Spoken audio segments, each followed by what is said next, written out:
we're a month away from the NBA draft, which is really the most important time of the NBA season. Well, now the season's over. That's what everyone's looking forward to. Yeah, exactly. Now that we have all this time off with no basketball being played, Yeah.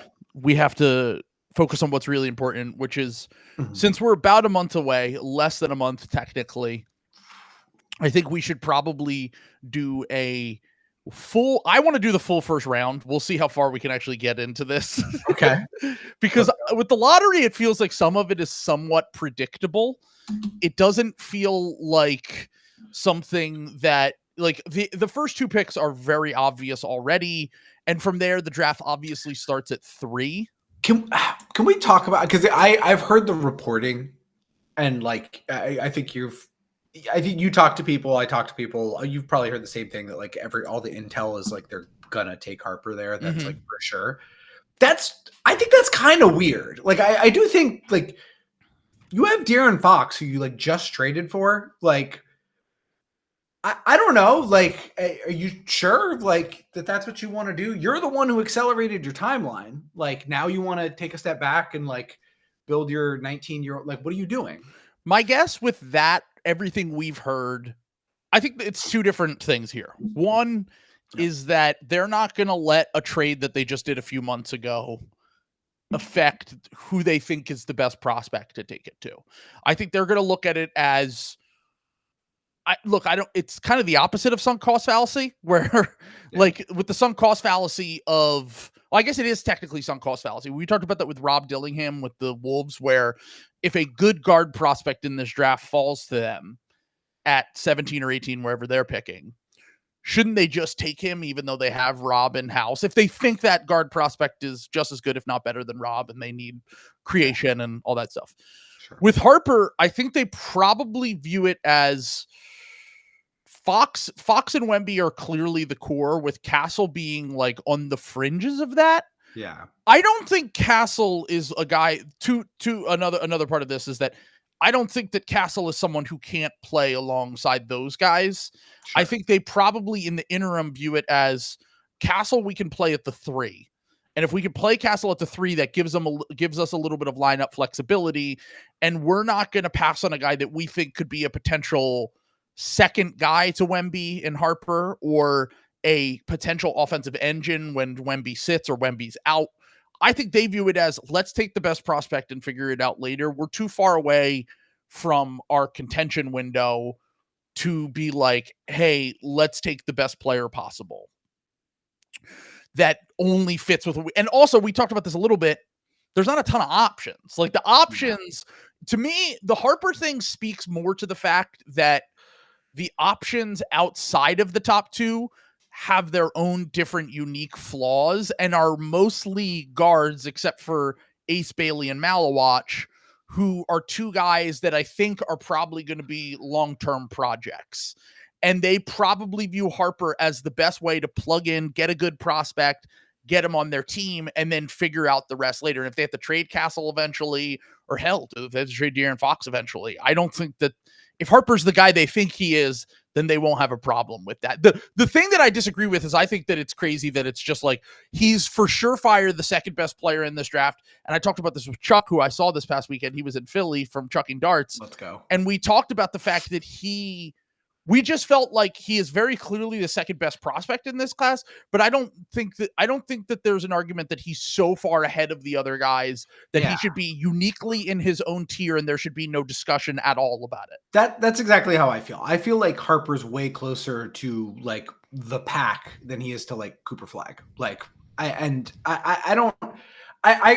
understand that I'm like a little lower on Harper than most people. I still think Harper's like a really good player. I just like the fact that like VJ and Trey Johnson and like even Ace and Khan are like considered like way far behind him. I don't know. Like I'm not like sure. So anyway, I don't disagree in general with what you're trying to say. What I do think is that teams tend to be a little bit risk averse at the top of the draft, and they tend to just go along with, because once again, we talked about this before.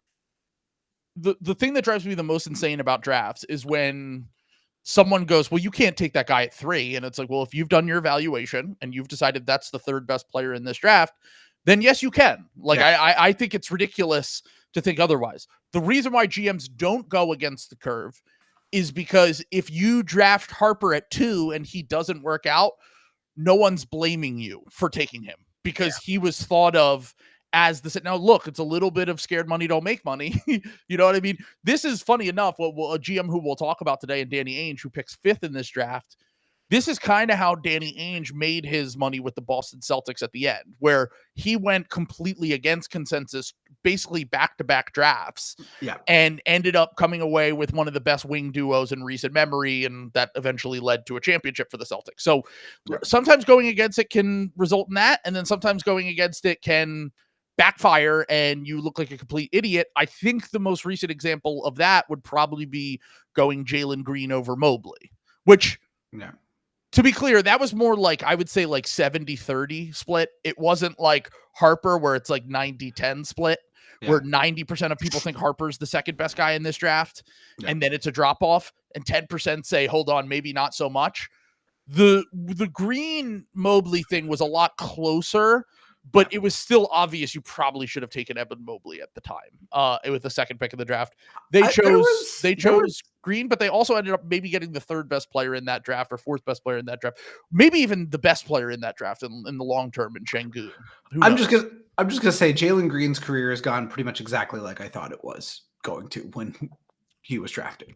Like, this is like exactly what I expected from him. Like, also the 2 of the weirder drafts in recent memory, the 2020 draft and the 2021 draft, had their own unique set of circumstances. 2020, a lot of pro leagues got shut down due to COVID.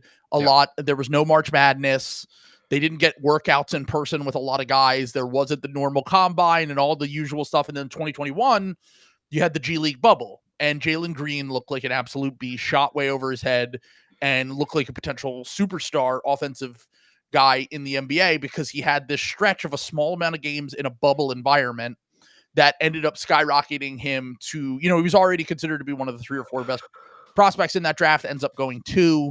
And Mobley obviously would have been the correct pick there. But I don't really see it as, like I said, like I don't really see it as like, I think the first 2 picks are obviously going to be number 1, Cooper Flagg, which we'll take right now. There's no argument here, obviously. He's the only surefire thing in this entire draft. He's the only guy I think that has true 2-way superstar upside. And I've been watching a lot for Khan and Malawatch. I've been going back and watching a lot of the Duke games. I watched Duke North Carolina the other night. I watched Duke Houston. I watched all the Duke games that are available online. And dude, he is so fucking him. Every time I watch, I just come away more impressed with Cooper Flagg. His ability to do pretty much everything. The one thing that I think and why he probably doesn't get put up there with like the best prospects of the last 10 to 15 years quite as much is that I still think that he probably needs to find an elite skill on the whole. But he's such a jack of all trades prospect combined with elite athleticism, elite just feel. Good. He's like very good at everything. He doesn't have, his strength is that he doesn't have a weakness really. And you expect in time that between the athleticism and the feel, the passing ability, the touch, that he will be in time one of the best 10 players in the NBA. And I think that the realistic outcomes for him are first team all NBA guy, potential MVP candidate. And if he doesn't reach those heights, I think like I'm starting to come around to like, I know we talked about like the worst case scenario being like a better version of Aaron Gordon. And I'm coming around to the median level outcome being like a Anthony Davis level guy on a championship team. He's like a part of your, like the second best offensive player and clearly the best defensive player that can anchor a defense. I was going to say, I expect him to be like starting like year 3. I expect him to like be on the all NBA teams. Like I have really high expectations for him. I really, Cooper is my guy for many obvious reasons, being from Maine and just being white. Well, no, I don't care about that. I don't. No, don't put that in the thing. I think he's going to be just he's exactly my type of prospect too, just in terms of not having weaknesses. Like White it Celtics would be, fan. okay. I would be shocked if Cooper Flagg failed. Like, and failing to me looks like he's just a normal starter. Like that seems like impossible to me. Like I feel like at minimum he's going to be an all-star. Yep. I mean, obviously, knock on wood, you don't want to ever worry about injuries and stuff like that with prospects, but so far, so good with him. Even Zion had the weird shoe exploding, and we always had a little bit of concerns with him just because Zion was always massive and moved at such a crazy pace for someone his size that we always thought that there could be potential for injuries with him. Yeah. Wemby, the complete opposite, where he was he's like massively tall, and just the history of that, you always worry about that with those prospects. It feels like so far so good with Flagg. You hope that there aren't any serious injuries. He obviously had a minor injury in the ACC tournament that he was able to come back and play in the NCAA tournament a week later, so you don't really worry too much about any of that stuff. But yeah, surefire number 1 overall pick. The Mavericks absolutely do not deserve it, but I am happy for some of their fans, especially like slightly biased in them after they seemingly got screwed over, and then it worked out immediately for them. Have you seen the Mavericks fans? They have the hats that have like the veterans stripe on it, say veterans of the Dallas Mavericks season. It's so good. It's so good. That's like, a great bit. I want to get one of those. Yeah. And he posted it. It said, when a Lakers fan tells you you're going to love Max Christie after the Luka trade. Yeah. But yeah, so that's good. Also, I don't know if you saw his other clip, which was basically like, it was rigged. And he's like, yeah, thank God it was rigged. Yeah. Thank God. I'm benefiting from this. I don't give a shit. What do you want me to say? Thank God. That's amazing. They might be good next year, like straight up. Like I really think they could I think that it's a high end outcome for them that I think is possible. Is I think they could have home court in round 1. Don't agree, but we'll see what they do this offseason. Yeah, I was going to say it's going to depend. They're going to need to get a real guard during the offseason, but we'll see. So second up, I'm using the No Ceilings official draft board, which is an option on Fanspo now. Second up, we have Dylan Harper from Rutgers will be the second pick for the San Antonio Spurs. I don't really think, like I said, I don't really think there's an argument against this other than fit. And we talked about it. I think if we started to get whispers about trade downs, then I would entertain that a little bit more. But I think 3 is really where the draft starts. Yeah. And honestly, even with some of my concerns about Harper, he needs to be able to shoot off the dribble. That's not a question. Like, if he can't shoot off the dribble, which he did not display so far, then it's going to be a problem for him in the NBA. Luckily, he's going to a developmental context playing with Wemby, where the paint will be vacated a lot for him and Castle and Fox. The hope is that you can figure out some combination of those 3. And we'll see what they do with Devin Vassell. Maybe they try to trade him for a wing or a forward to try to make those lineups a little bit smoother this upcoming offseason. And we'll go from there. They also have a pick later in this lottery too. So it's not like he's their only chance. Like, they get multiple swings here. I've also heard that like Harper really wants to go to the Spurs. Like it just seems like, and I've heard that the context is just, they're taking him. It sounds like that's a done deal essentially. So there's so many stars and so many draft picks who are just going to want to go to the Spurs because they have. I mean, you saw Flagg get so happy at the draft lottery when it looked like he could end up going to the Spurs or the Sixers. Yeah. And then when it was announced that he went to the Mavericks, he was like, But honestly, I don't really think it matters. Flagg's going to work no matter where he goes. Yeah. But I think that in his mind, he was like, oh, cool, me and Wemby are going to destroy the NBA for the next decade. God. Good thing that didn't happen. Yeah, thank God. We did kind of get bailed out from a league perspective a little bit there. So, I mean, we talk about the fact that, we have the 2 top picks in this draft are going to the West. Yeah. The East just needs such a talent infusion in terms of. They might lose Giannis. Tatum's out next year. So if they lose Giannis and Tatum's out next year, Donovan Mitchell is like Donovan Mitchell, Halliburton, like the guys that we're talking about as the best players in the East are not what we're used to in a conference. Like Yeah. we're usually talking about like MVP candidates in their prime are usually the player. Now, look, could Halliburton eventually reach there? Maybe.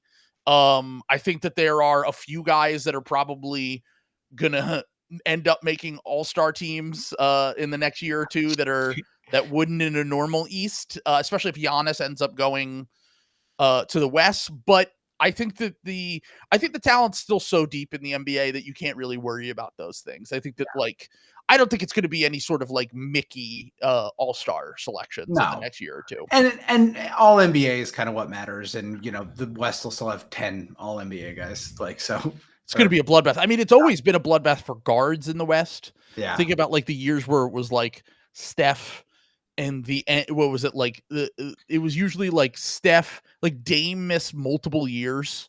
Yeah. Where he just didn't make the all-star team because it was just so loaded. Russ, Harden, all those guys. You're going to have things like that coming up again where the West is just so absolutely loaded. But here's where the draft really starts, which is my Philadelphia 76ers at the third pick.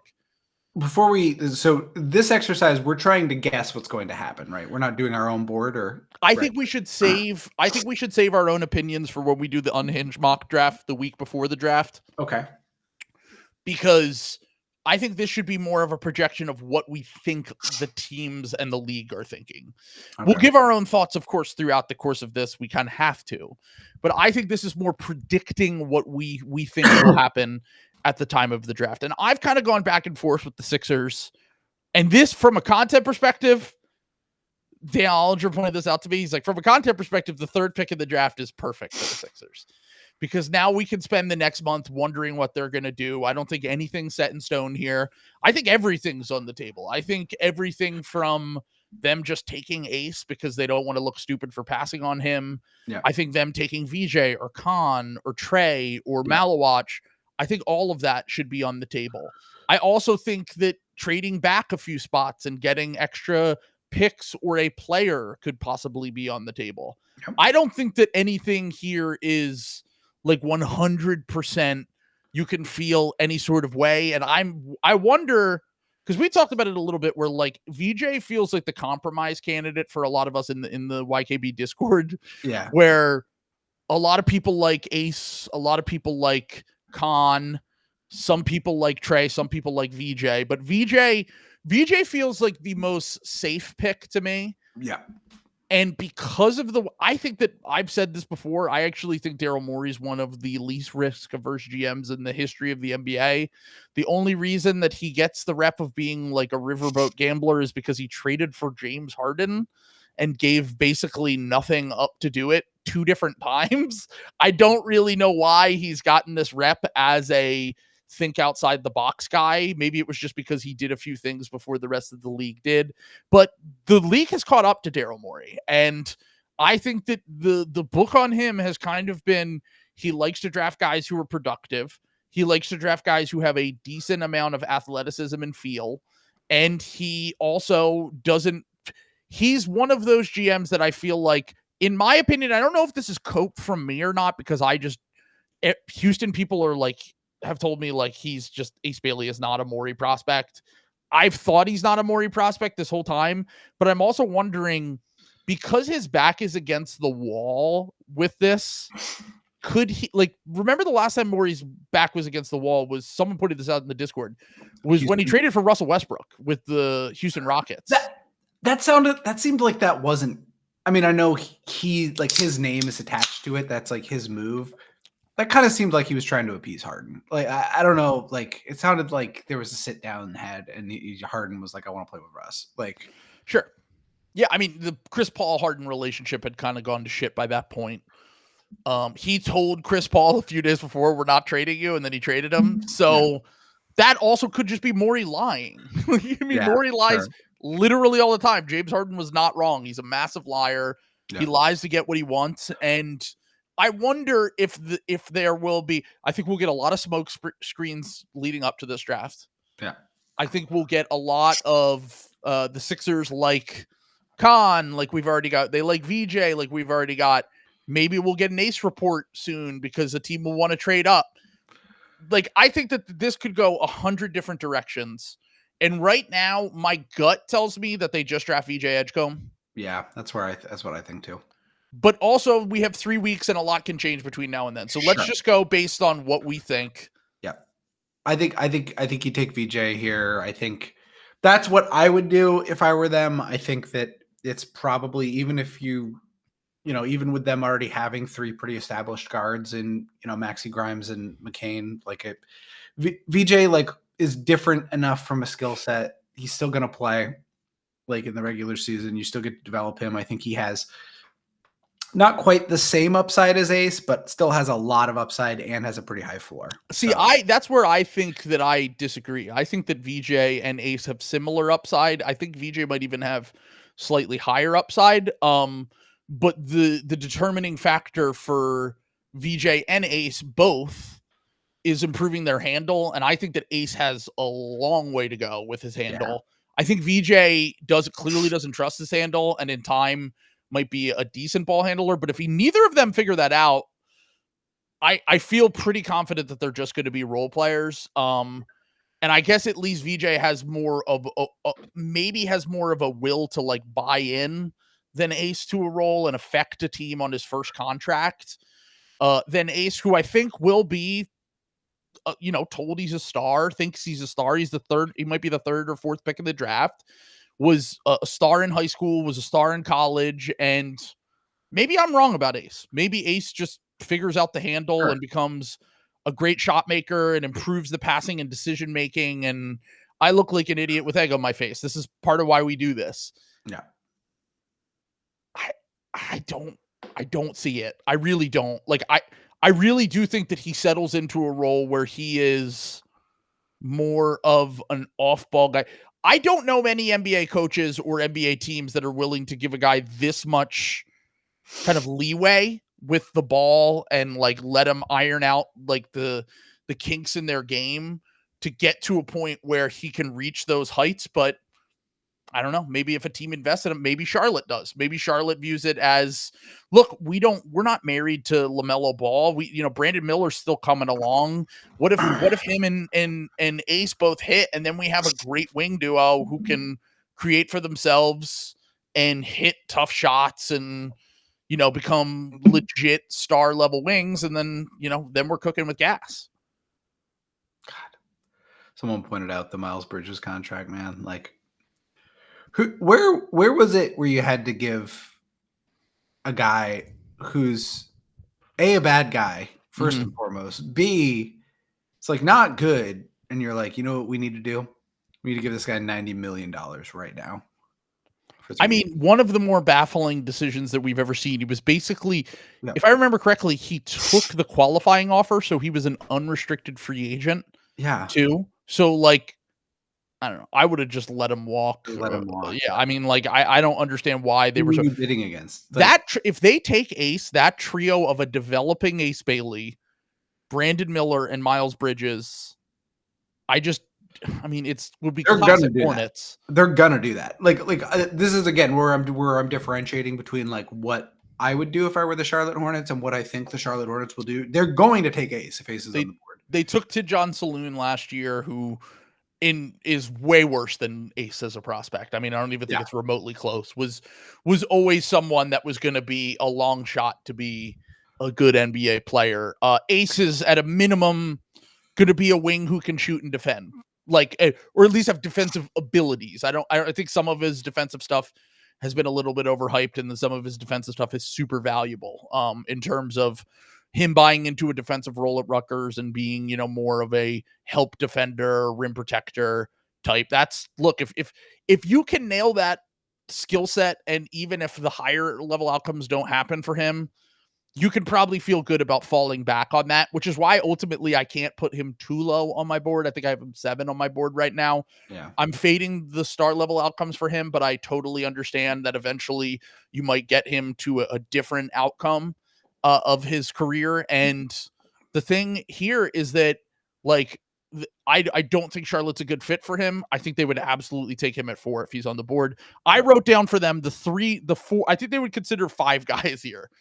If VJ is still on the board, I think they could consider VJ because I think the fit just makes a ton of sense. I think VJ is like, if you guys were to take Ace, VJ is kind of a godsend for them, to be totally honest. Like, I think that's what I would want if I were a Charlotte fan, is for VJ to get to us. Like, so I have what I wrote down here for the Hornets was VJ if he's still on the board, Ace if he's on the board. That was my 1-2.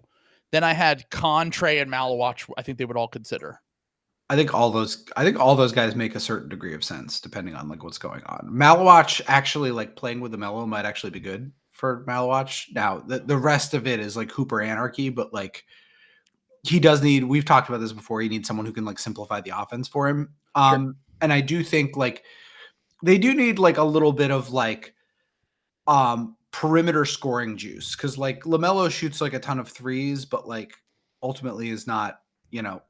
Oh, I think that's the opposite of what they need. I think they need play finishers and connectors. I think if they're going with that core, I don't think they need. I think the Miller and LaMelo is your perimeter scoring juice, and I think that the guys like VJ, Con, Malawach make more sense for them. But ultimately, the top of the draft is for taking swings. Is Miller bad inside? I thought Miller was like a pretty good at rim guy. Is that the opposite? I mean, he doesn't get to the rim a ton. He finishes well around the rim now. Okay, that's interesting. I didn't realize that. I'm not gonna lie, I haven't watched a lot of like Charlotte Hornets, but when he was also got injured. Yeah, when he was a prospect, he was that was the thing that I did like about him, was he was kind of a demon like at rim guy who could also pass. Like, he was a horrible finisher in college. That was the thing with him. He couldn't finish inside, but I thought like, which by the way, that's also a flaw of VJ's, is that VJ is also not a good finisher. Yeah. Which a lot of these athletic guys, and actually if you want to have a feather in Ace's cap, doesn't get to the rim a ton, but when he does, he finishes well. Yeah. It can be a little bit the low lights with Ace are like the fact that he doesn't have enough core strength. He gets bumped a lot. He falls on his drives. He struggles on what I guess wouldn't be considered layups around the rim sometimes, but it can look ugly. But the floater and runner game on a small sample is pretty good. That looks decent.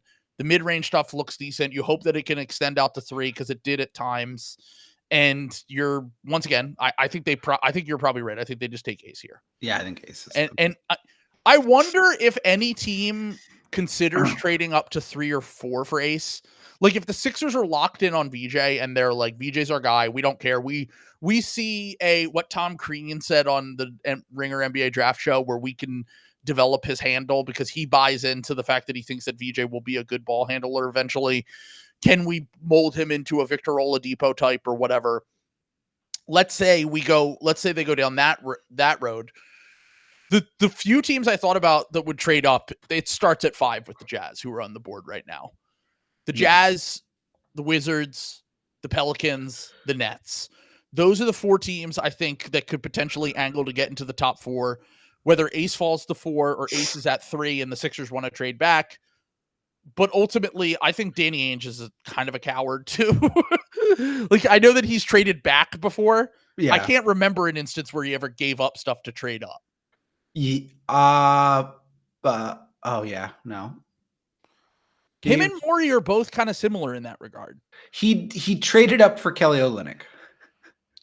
Sure, but it was also like a salary dump, because the Mavericks didn't want to spend money. Remember?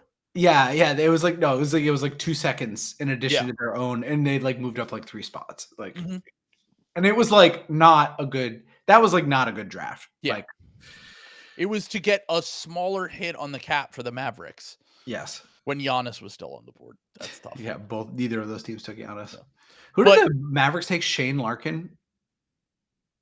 Because I think they traded back again. No, they traded their pick to the Hawks, I think. And then it was like Bebe Nogueira, I think. Oh, I thought it was Dennis Schroeder.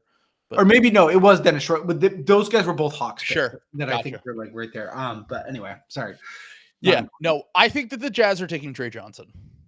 So that's exactly what I was going to say. That if this is the way the board breaks, I think they go for the upside swing with Trey. Yeah, I think this is a bad that we just said this is probably the most likely board outcome, and that's kind of a bad thing for the Jazz, because the Jazz need one thing, and it's star upside. And there's only really one guy who's got like, you could maybe make a case for Con, and like some of the crazy Derek Queen like outcomes, but like Trey by far has the most star equity of anybody left on the board at that point.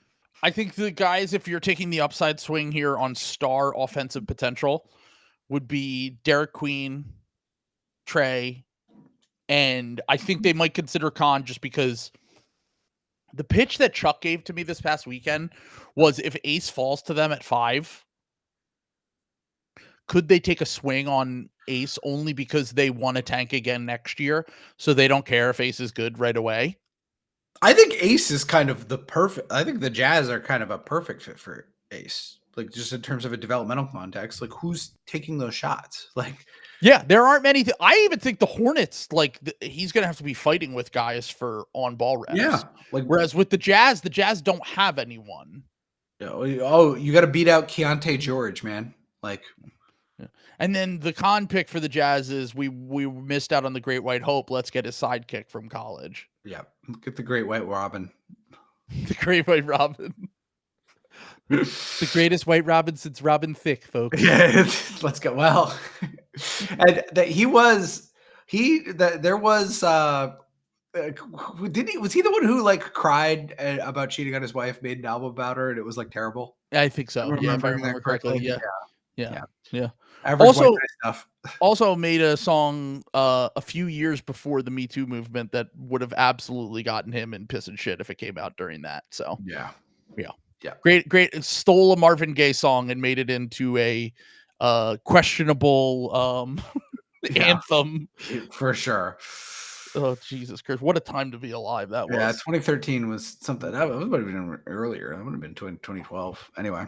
Yeah, that was definitely around that time. Yeah. So, all right. So now we're up with the 6th pick. This is the Wizards. So this is, if Derek Queen doesn't go here, does the fall start? Yeah. I have a gut feeling on who they're going to take here. Let's see if we say that. I think it's Malawatch. I think it's Noah Essengay. Oh. Think about how they've drafted the last few years. That's true. Long athletes, French guys, upside swings, Bilal, Sarr. I think it's Essengay. Interesting. What's the argument against that? I mean, the argument against it is it's a huge risk. Yeah. Sure. It's a huge risk. Like, I mean, I guess, like, why do you care though? I guess if you're the Wizards, like, you also think they might be decent next year. I completely disagree, and I also think that they're going to want to be bad enough to get another shot at the next draft because the next draft is loaded too. Yeah, I think that they went when they traded Bradley Beal. I think they said, "Give us 3 drafts, and we're going to take swings. It's going to be upside." Swings. We might miss on some guys, but we also might hit on the next big thing, and we'll feel fine about that. We always have the Wizards drafting international players, which if that's also an argument in favor of Malawatch. Yeah. If you want to have where's he from? Cameroon, I think. Cameroon National Heritage Night. South Sudan. Yeah. Sudan. Yeah, he played for South Sudan in the Olympics. Good call. Yeah. I was gonna say you have a South Sudanese night at the Capital One Arena or whatever the fuck it's called. You bring in the Bucks that way. There's a lot of options on here. Kasparis Yakichonis is from Lithuania.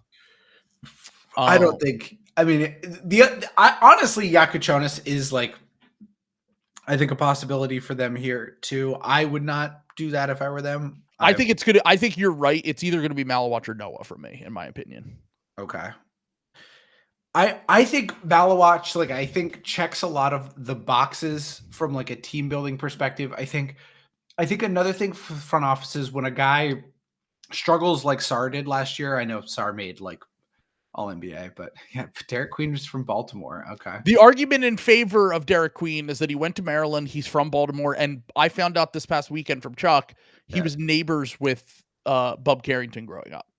Oh, who they just drafted in the lottery last year at the end of the lottery. I mean, maybe they do. To me, he's the only other guy I think they would consider here. Yeah.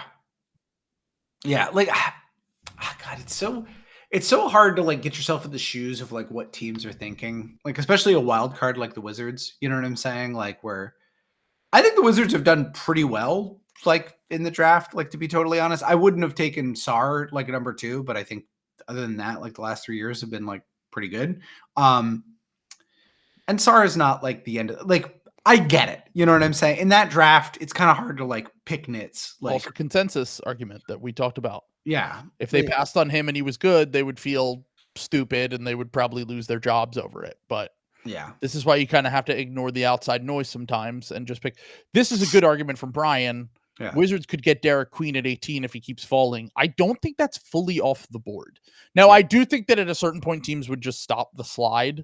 Yeah. If he ended up going, I think like 13 sure. would start. Even someone eventually would just be like, all right, this guy was good in college, high recruit, has some offensive skill. Yep. Even if I'm not big on Derek Queen, I think that there might be a team out there that could be absolutely all over Derek Queen. God, it's so hard to like predict like what a team is going to do. So because I think with Malwatch, but sorry, I didn't finish my thought. The thing when where I think Malwatch, where Sarr had kind of a rough go, you put Malwatch in there next to him. It makes Sarr, it like retroactively makes your I think that's such a horrible fit. I think it's like a disaster. The defense would be very good. The offense, Malwatch needs a pick and roll ball handler to feed him. And Bub, as much as I love Bub is probably more of an off-ball, non-rim threat guy, more of a perimeter-based guy. Agreed. You would have to have Bilal grow into something, and I just don't see that outcome. They don't have anyone on the roster that can lift him up. Don't even start with Marcus Smart.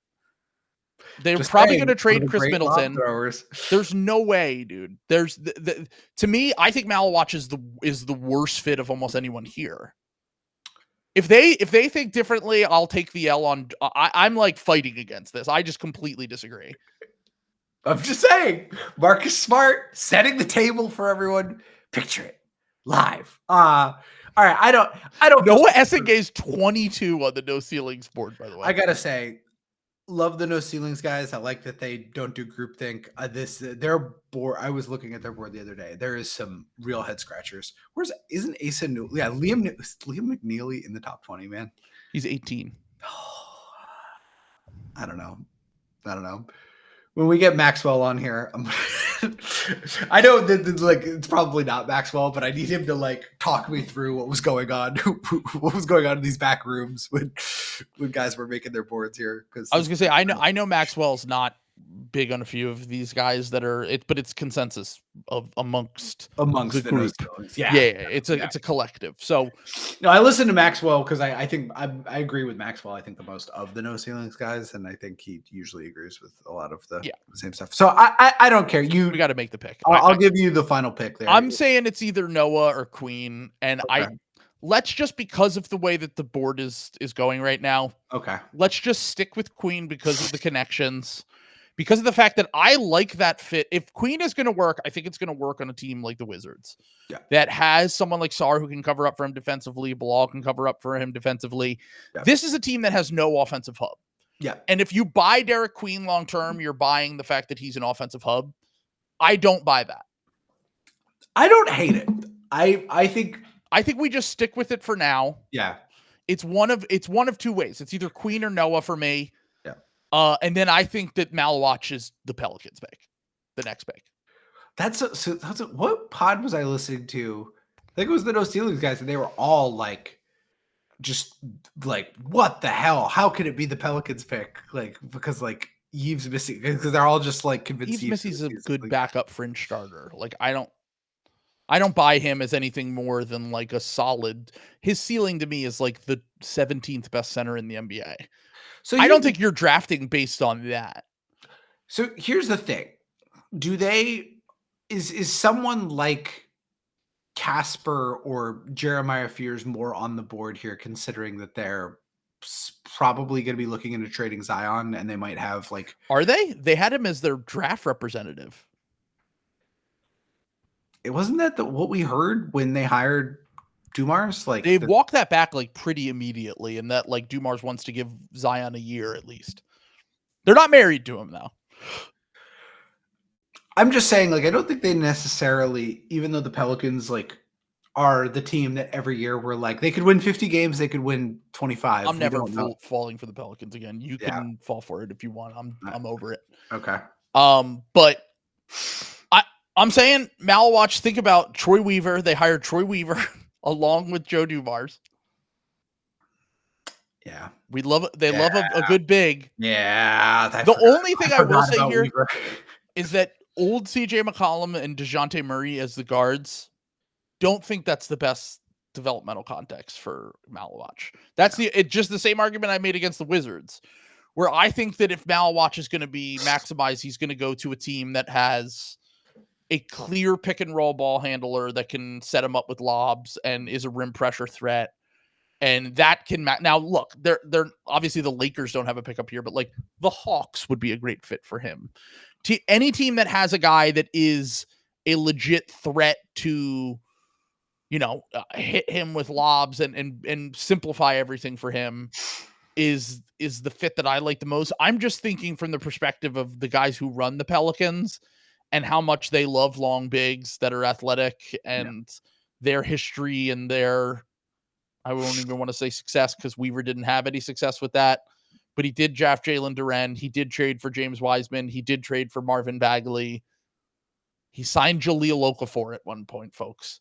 The man loves bigs. He does love bigs. I mean, I forgot about that. I would wonder. It's so hard with the new GM because I don't know what Dumars. We just did the Dumars slop trial, and it's like I wonder what is Dumars. Was he like studying this whole time? Was he like? Because I came away from the slop trial being like Joe Dumars is actually a pretty good GM in my opinion. Like, and I wonder what his like philosophy is going to be and stuff. Because I actually think Khan is kind of a sneaky good fit here, even though I know they have Trey and Herb, but one of those guys always gets hurt, and they're totally like Khan is like a very different type of wing than I don't disagree. I think Khan would be a fantastic fit here. Yeah, like playing off Zion if he's ever healthy. Yeah, I agree. I would love that. I think it would be a big get for them. But this isn't what we think. This is what we think that they're going to do. And it does seem like they would probably draft Malawatch. Yeah. So. All right. So let's go with Malawatch here. So then the Nets are up on the board. By the way, I got to pitch you the two. So a lot of people have once again, I don't think Danny Ainge is ever going to trade up. I think it's delusional to think he's going to trade up from 5 to 3. I think he'll just take whoever falls. That's been his drafting strategy for the last few years. And by the way, it's been a terrible one. They have not really drafted anyone who truly matters. Yep. And the thing with the Nets and the Pelicans, everyone's talked about now. Could the Pels guys fall in love with Ace and want to jump up to 3 and get him? Maybe. I think that's a maybe. I wouldn't say yes or no on that. They both have a history of, at least Dumars we know loves wings. That was something, drafted Tayshaun Prince, wings forward / traded for Rasheed Wallace. We talked about all of that stuff on the slop trial. But the other thing that I think about with the other thing that I think about, they've talked about, some podcasts have talked about using players to trade up for the Sixers because the Sixers are desperate just to get vets. But like, there's no way they're using Herb Jones as a trade chip unless the Sixers are trading back. Like, they don't want to, they're a year away from paying Herb and they're like, we're good. Like, we want to go in a different direction. We want to build around Trey Murphy differently. Here's Herb Jones and 7, and then the Sixers give back like a Clippers pick and a swap or something. Like, I don't think that it's like 3 for Herb and 7 because I don't think the crazy overpay. Yeah, it's a crazy overpay, and also the difference between the 3rd pick in this draft and the 7th pick in this draft just isn't a big enough gap. Yeah. And then the Nets are the other team that have been rumored to trade up. Which the deal that I worked out, which Will said he did, who is obviously a Nets fan, said he thinks that the Sixers wouldn't do this, and I understand why a lot of Sixers fans would be against this, and I probably am just too drunk on the slot right now. But it was the Sixers trade 3 Kelly Oubre, Andre Drummond, and Eric Gordon, and then whatever other salary to make it work, plus a Clippers pick and the Clipper swap they own for Cam Johnson and 8. And 8. I was going to say that is a lot for Cam Johnson, but you're getting 8. Okay. I don't think they would do it. I think that they just, once again, I think they view the next year as a test year. Yeah. If they're trading back, they're trying to get an extra pick in the future. I don't think they're going to be like, we need to go get Cam Johnson. I would get. I was gonna say. I'm gonna guess Philly is in a holding pattern of how cooked is Joel. Yes. You know what I'm saying? So like getting a young guy, the better, more high profile young guy you get, you kind of guard yourself against the ill effects of that. So yeah. And what does Paul George look like next year? How can we make this fit work with the defensively limited guards that we have, smaller guards? Does Cam Johnson even mess that up even more, even though our offense would be electric because he's not like a high-level defender or rebounder? I agree. I think that they would just, if they are trading back to 8, I think it's because the Nets are giving them an extra first-round pick if they're trading from 8 to 3. And I think that the Sixers have identified someone in this range. Do you think who I think, if this is the way the board breaks, who I think they would take here at 8? The Nets? The Sixers, if they traded back. Oh, if the Sixers traded back, probably Colin Murray-Boyles, I would think, or Agreed. Con. Yeah, or well, Con's on the board obviously in this one, so they'd obviously take Con. But like, I think in this range, it's one of those two. Yeah. I had a thing here where I was thinking about, because on the last episode when we did on the Patreon, we talked about Halliburton and Brunson and the way that those teams have built their rosters. Yeah. I thought about trying to find the next Halliburton or Brunson. I think the last draft, that guy was McCain. Yeah. Of an undervalued spot. Obviously Halliburton's not a small guard, but he was skinny and had some questionable things coming out. But looking back on that draft, it's kind of insane that he was like, there's no way you could take this guy in the top 3, because he had every production indicator and like long arms and was a really smart player. And it just, in retrospect, I don't really remember that cycle all that much. I liked him, but I didn't love him. In retrospect, I probably should have had him top 3 on my board. I didn't do like an official board that year, but I had my guys. Hallie was not one of my main guys. Maxey and Bane were the 2 guys I liked outside of that range. Yeah. But the thing with Halliburton and I'm not saying you identify the next Halliburton. Halliburton is like all NBA potential MVP candidate. Like, I don't think that is something that you can identify. What I'm trying to say here is, who are the undervalued guys in this draft that are highly productive that you could see being like, man, we should have known better? Like highly productive, like in college, or really good analytical indicators, highly productive, good college players. Yeah. Young, not like 24 on draft night, like some of these guys that are great college players. Yeah. It's CMB, like, it's like the, my list was the following. So from the guard perspective, because we're talking about the guards, right? Yeah. My list was Con, Jace Richardson, and Walter Clayton. But Walter Clayton's a little bit older, obviously. So that would be more of the Brunson style pick, where he was just a really good college player, good bucket getter, and maybe could potentially be more in the NBA in the right circumstances. And then I had the purely calc rat pick, is Colin Murray-Boyles, who has all these crazy production indicators. Yeah. He has size and length and feel and athleticism and everything but shooting. Yeah. And the thing with Halliburton is, and you still kind of see it with Halliburton, he's not a great one-on-one shot creator. No. He isn't someone who's going to create for himself very easily. But the reason why Halliburton has worked in the NBA is because they figured out a way to mitigate that one weakness that he has and accentuate all of his strengths with this team, with the Pacers. Yeah. And I don't think you would have to even build around Murray-Boyles in quite the same way. But if the Sixers got him, I would feel great about Colin Murray-Boyles. If the Raptors got him, or any of these teams that still have a bunch of guys that need the ball and don't have a ton of spacing, I would feel like, I don't know how this is going to work. The Sixers are probably the best fit for Colin Murray-Boyles, but they also are picking. Now, once again, I'm not the kind of guy that's like, you can't draft this guy at 3. I completely just dismiss that. If they think he's the best guy, they get him in for a workout and he's awesome and he's exactly what they want and he fits, fucking take him. I don't think they have the balls to do it, though. Yeah. I've landed on that. Is if they ever draft him, it's going to be a trade back. But I think Con would be the pick here. Yeah, I agree. The only other thing I would say is I've heard. No, don't say it. You're gonna make all the Nets fans. Yeah, I was gonna jump say off the fucking building. there's a lot of Igor Dubin smoke here. Guys, you cannot jump off the top of the Empire State Building. They have made it so that you can't do it anymore. I know there are a lot of tall buildings in New York. Yeah, don't the Dumbo. I guess if you're in Brooklyn, it's that one big building in downtown, the Dumbo area, the Brooklyn Bridge. Like, yeah, don't. I mean, if many bridges, many buildings. I do think if Khan were to slide this far, that would save them, because I do think, like, kind of no matter what they think of Igor, like Khan, this is like crazy. This is a crazy fall for Khan. Like, agreed. They would. This would stop the fall for Khan. Fall for Khan, yeah. I think my take on this is that I think that the nerds and the media are higher on Khan than the league is. Yeah. Because Khan is like a cute, like, good, productive college player. In my opinion, one of the 5 best players in this draft.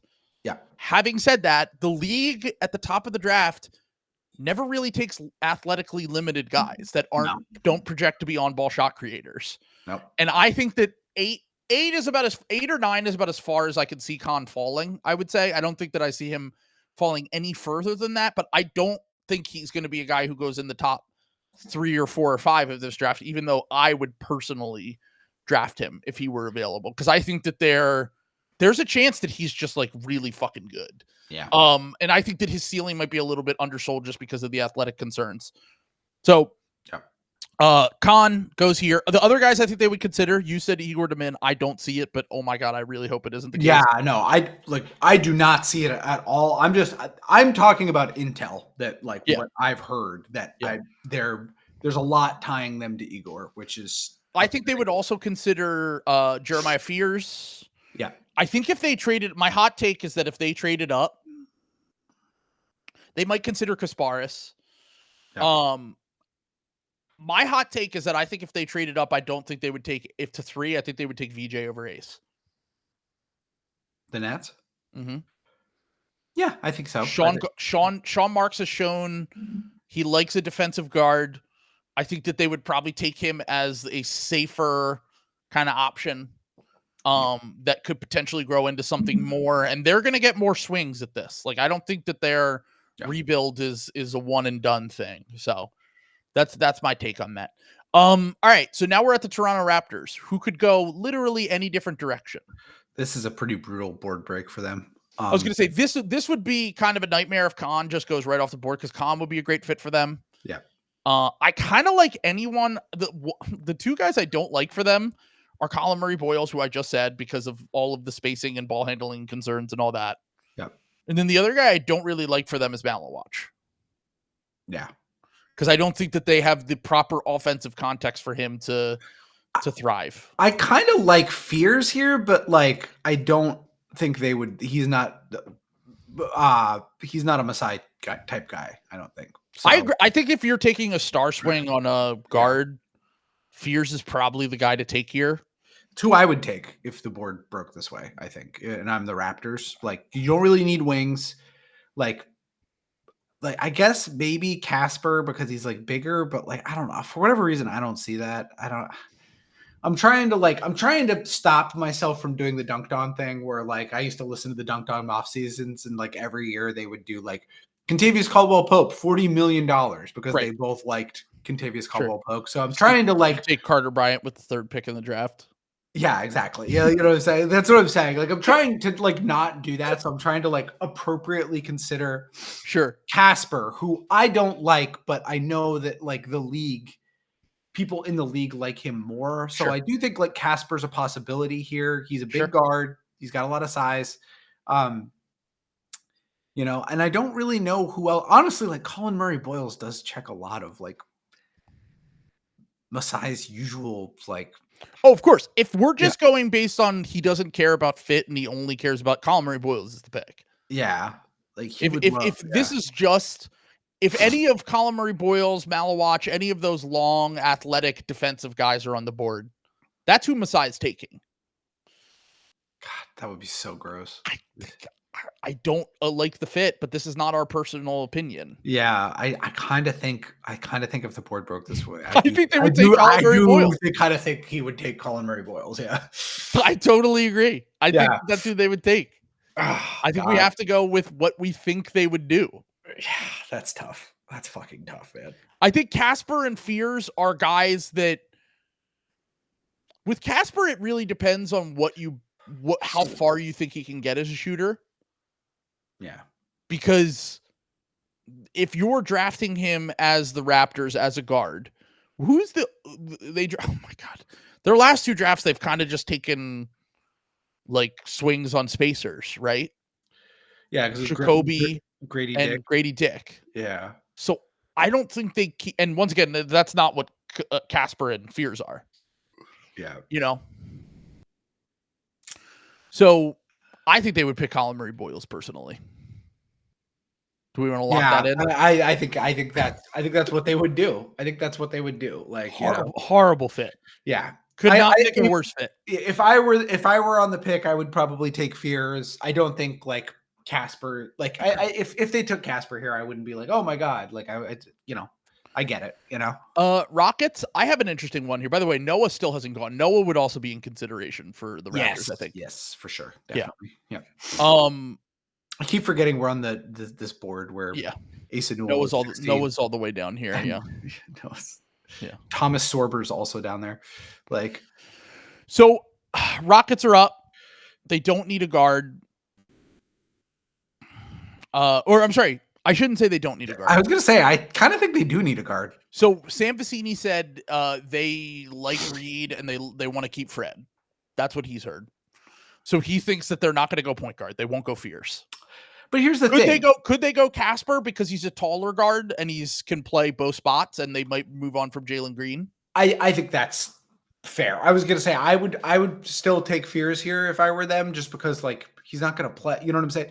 Problem is the Rockets have too many guys who are playing. You know what I'm saying? Like anyone you pick here is probably not going to play. Just like Reed didn't really play last year. Just like Cam Whitmore doesn't play. Just like the only one who's really broken in the last few drafts is Amen.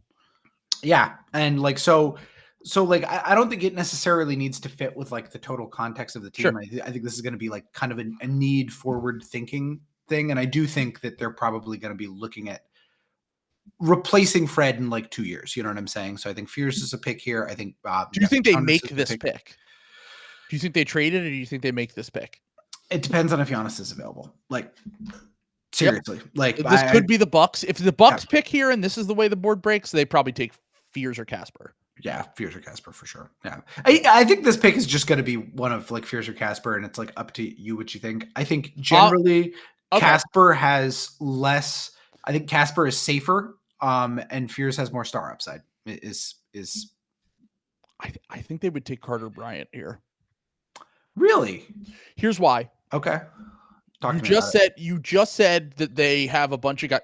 They're going to have to make a consolidation trade at some point, whether they like it or not. Correct. Yep. They're not paying Tari, Jabari, Ahmed. They're not paying all of them. Yes.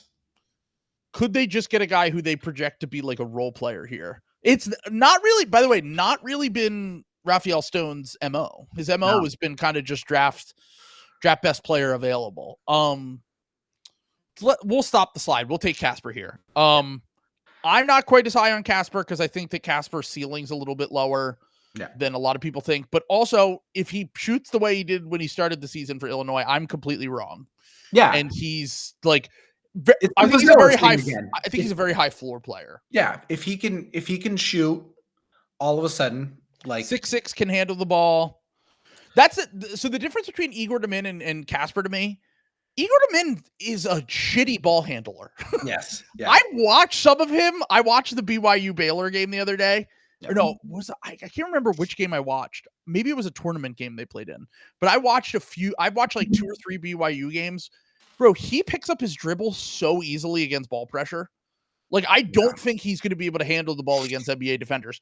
I do think Casper will be able to handle the ball against NBA defenders. But my thing with Casper, why I'm leery of drafting Casper, when I watch like Casper highlights, there's a lot of tough shots. And that always makes me a little bit nervous when a guy's highlight package is all like really tough shots. That's the Ace Bailey, Trey Johnson thing where like they're very good at making them, but they don't create easy shots for themselves. And they're only going to get harder in the NBA for sure. But all right, we'll go Casper there. Now we have the Blazers up on the board. God, they might trade out of this pick. They might trade for like a win now player. I think there's a player on the board I think that they will take, and it's not anyone close to the top of this. They might take Carter Bryant just to get another solid wing in there because they've kind of doubled and tripled down on those strengths. I think another guy that they'll consider is Noah. Noah for sure, yeah. I think the last guy they'll consider is all the way down here. I don't even know where the fuck he is. Wait, did I pass Cedric Coward? Oh, do they not have him on the board? Because they might not have him ranked because he literally he's 46 on the board. 46. They got to redo their board, man. This must be like from like a month and a half ago or something, right? Like, I think they would consider Cedric Coward here too. We haven't really talked about Coward, but we've talked about him a little bit on recent podcasts. 6'6" wing who can shoot and score inside. Showed some passing flashes. At least has some dog in him. Talks about how he loves to take the defensive assignment of the number one guy on the other team. He's a guy that just has a skill set that I think the league is very high on, and that's why he stayed in the draft. It's like impossible to like make a pick for Portland without knowing what their moves are going to be this offseason. Because like, do they keep Simons? They have to do something, right? Like this. They have like what I would call like a dead lumber roster where they just have all of these vets who are like okay to mid to like, I think they're kind of bad. I think their vets outside of Simons stink. Ayton just like doesn't care. Thibault is like barely an NBA player anymore. Grant's crazy overpaid. Jeremy Grant doesn't seem to really like. He just had his worst season of his career. Yeah. And makes $30 million a year. Like, I think their roster left on that deal, dude. And Robert Williams doesn't play. Matisse Thybulle doesn't play. Yeah. Their vets are not good. Their young guys are very promising. Denny's promising.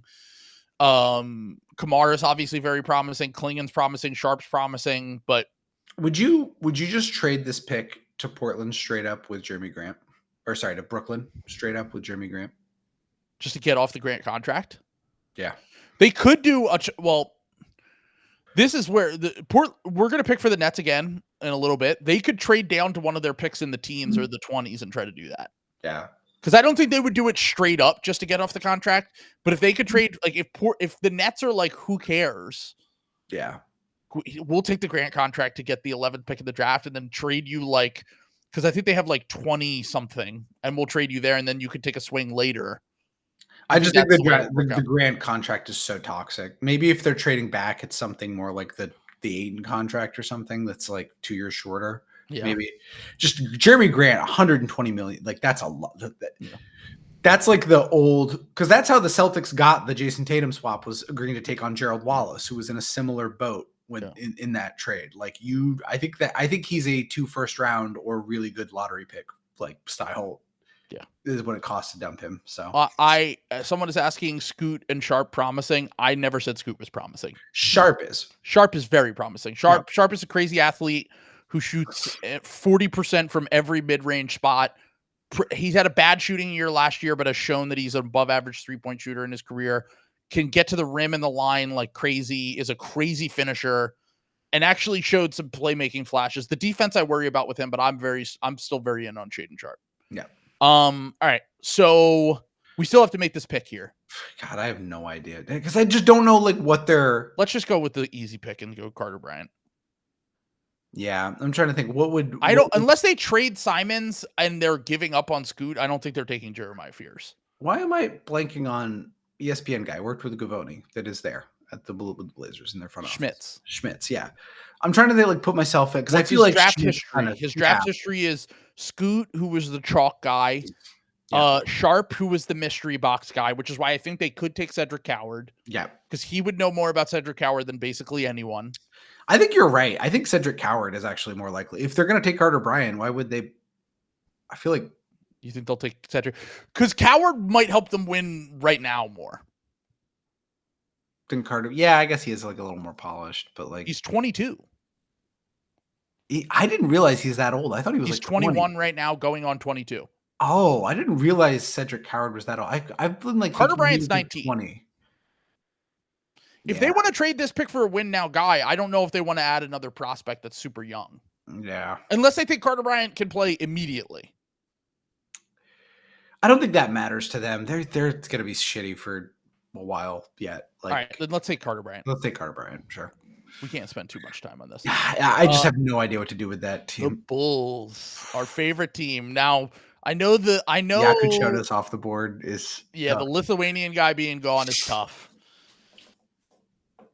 I know that this is staring them right in the face. This is the Goblin Mask talking to AK, Karnisovas. He wants it so badly. I honestly think that Jeremiah Fears might be the guy here. But are they keeping Kobe White, and are they investing in Josh Giddey still? I'm assuming yes. I think they were trying to do that. I mean, I do think that they want to run the guards. Is there any center that's worth anything? Because that was the other Danny thing. Wolf, Sorber. Noah's still on the board. By the way, I think that people undersell how much that Karnisovas loves. All he drafts is athletic wings. That's his whole draft history. Let's think about it really quickly. All right, ready? His first pick ever was Patrick Williams. Yep. He also drafted Dalen Terry, who was a raw athletic wing. Yeah. He also drafted Julian Phillips. He also drafted Matas Buzelis, who is a fairly athletic wing. Yeah. The thing is, they're so set on the wing, really. I don't know if that's true. I mean, look, Buzelis is the only one I think they think are invested in. Well, I was just gonna say, I don't think that's true. I'm saying they as a front office, because I think they still in some ways kind of not believe in Patrick Williams, but I think they still see Patrick Williams as somebody who has to play for them. I don't know if I agree with that. I think that I think they view it as we signed him to the contract and now we're stuck with him. But I don't think they would ever consider him when making this pick. I think they're the Noah team. I was gonna say if that's what we think, then they'd probably. I think they're the Noah team. Ball ass backwards into Noah. To me, I think that they go long athletic wing. That's a huge upside swing. It worked last year with Matas. Let's try it with Noah. I do think Danny Wolf and Sorber are also in play here. But I Noah's. I agree with you. I say it's Noah, but I would not be shocked if the Bulls took a big guy. Sure. I don't disagree there. Yeah. All right. So Fears still on the board. This is the thing with Fears is I know a few people. I know Bryce from the Game Theory podcast went on Saturday Slam and Jam this week, and he said he thinks that Fears is the guy who falls. Yeah. Now the Hawks can go another team that can go any direction because I don't think they're married to anyone but Jalen Johnson. And probably Ricochet just because they drafted him with the first pick of the draft last year. We're just in year 7 of the trade. Trey Young is on the trade block rumors that never really seem to go anywhere. I think it's really obvious. Who do you think it is? I think it's Rasheer Fleming. I think that checks a lot of boxes for what they have. I think it's you get your Mo Gay kind of upgrade. I love Mo Gay, but you similar. You get a power forward, Jalen Johnson. Jalen Johnson's kind of like a power forward, but you get a low usage guy, play finisher. To go to pair in the front court with Jalen Johnson and Okongwu. See, I don't agree. I think they view Okongwu as a backup big, and I think they'll try to draft a center here. I think they'd be more likely to go for Sorber than Sorber's. Yeah, no, I guess that's true. Okongwu had a really good back half of this year. They might be huffing their own farts a little bit on Okongwu. I don't know. I mean, Capella's washed.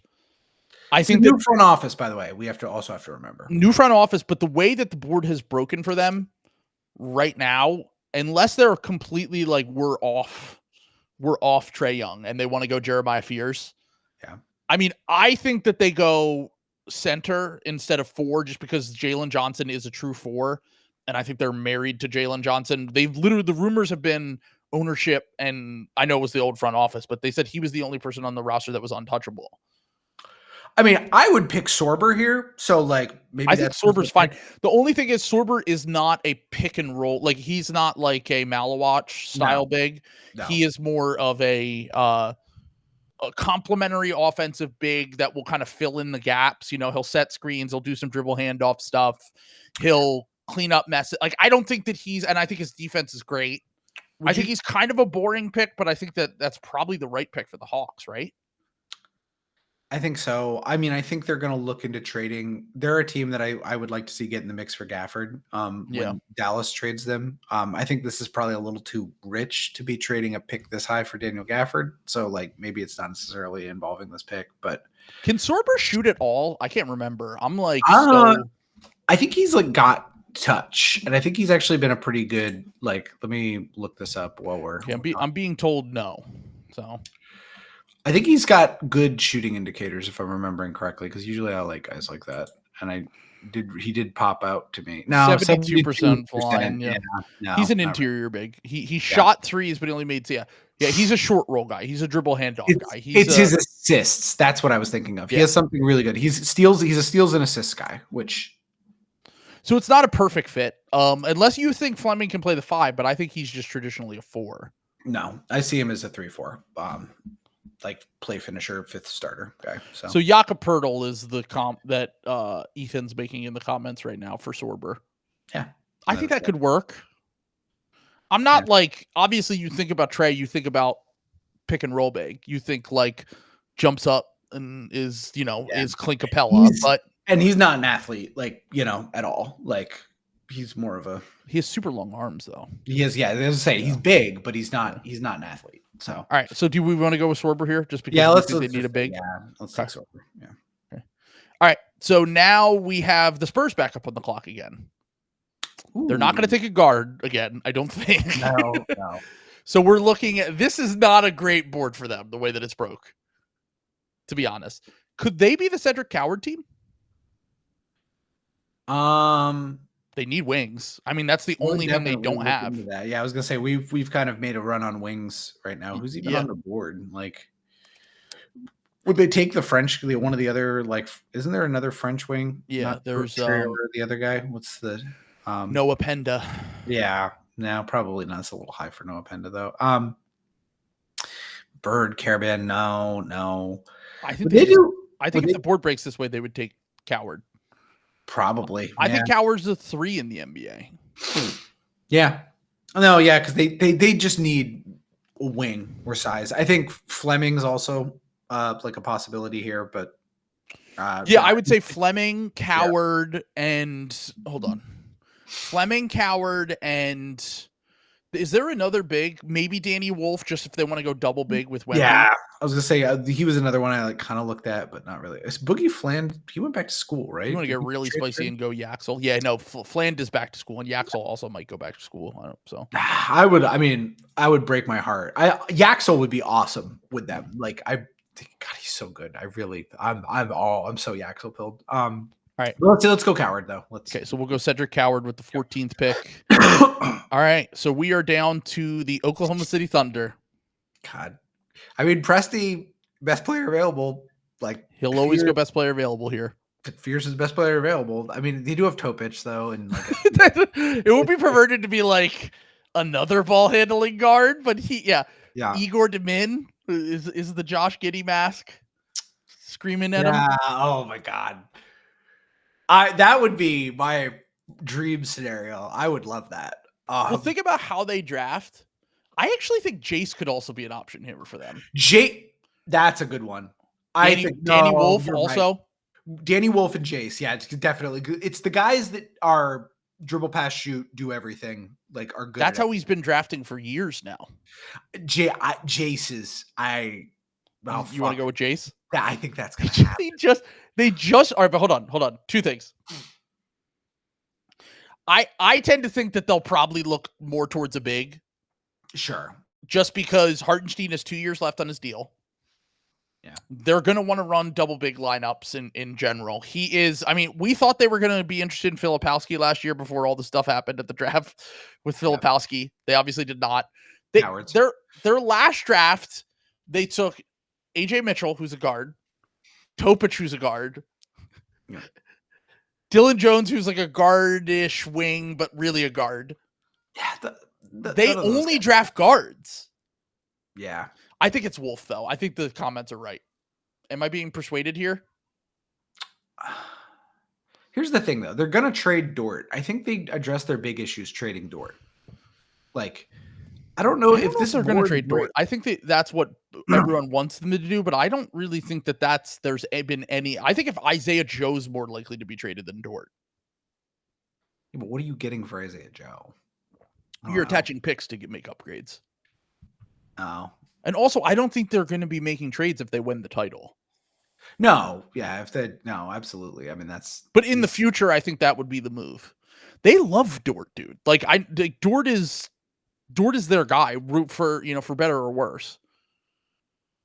We'll see. I mean, if not, yeah, I guess you take Danny Wolf. I don't know if I like the Danny Wolf fit with them. They have the defensive infrastructure. If he's not great on defense, they love a skilled guy. They do, yeah. I think they should with a handle. Yeah. No, we'll go with Wolf. I don't know if I like that though. I think that's one of the best fits for him personally. But I mean, look. Pick a player. OKC is going to be a good fit for any of them. You know what I'm saying? Sure. I don't think that's necessarily. I don't know. Just the way that they play, they have to like get out and transition and stuff, and just I don't know. Anyway, Magic. Well, this would be a fucking. Well, if you looked at these playoffs with the Thunder and you said they can only use guys who work in transition, I just think that they need more guys who are decent in the half court. And Danny Wolf is going to be more of a hub in the half court. I mean, they've showed that they like Hartenstein, and they're similar. I just don't see Danny Wolf like initiating offense at the next level. I see him being then he's going to suck. Connector. I think he's going to be terrible in the NBA if you don't think he can run any offense. That's like his whole thing. I don't like him being the engine. Like, I mean, I don't think he's going to. I think he's a backup big, but I think that he's one of the more skilled Kelly Olynyk, Kyle Filipowski style bigs. Yeah. No, yeah. I get that, but like I don't know. The Thunder have like a very particular way of like playing, and I don't think like Jalen Williams or Chet or like Shea are going to be on the floor. You know what I'm saying? I don't think he's. But their offense is horrible when Shea sits. I think they're going to be going for guys who can generate offense for themselves and others.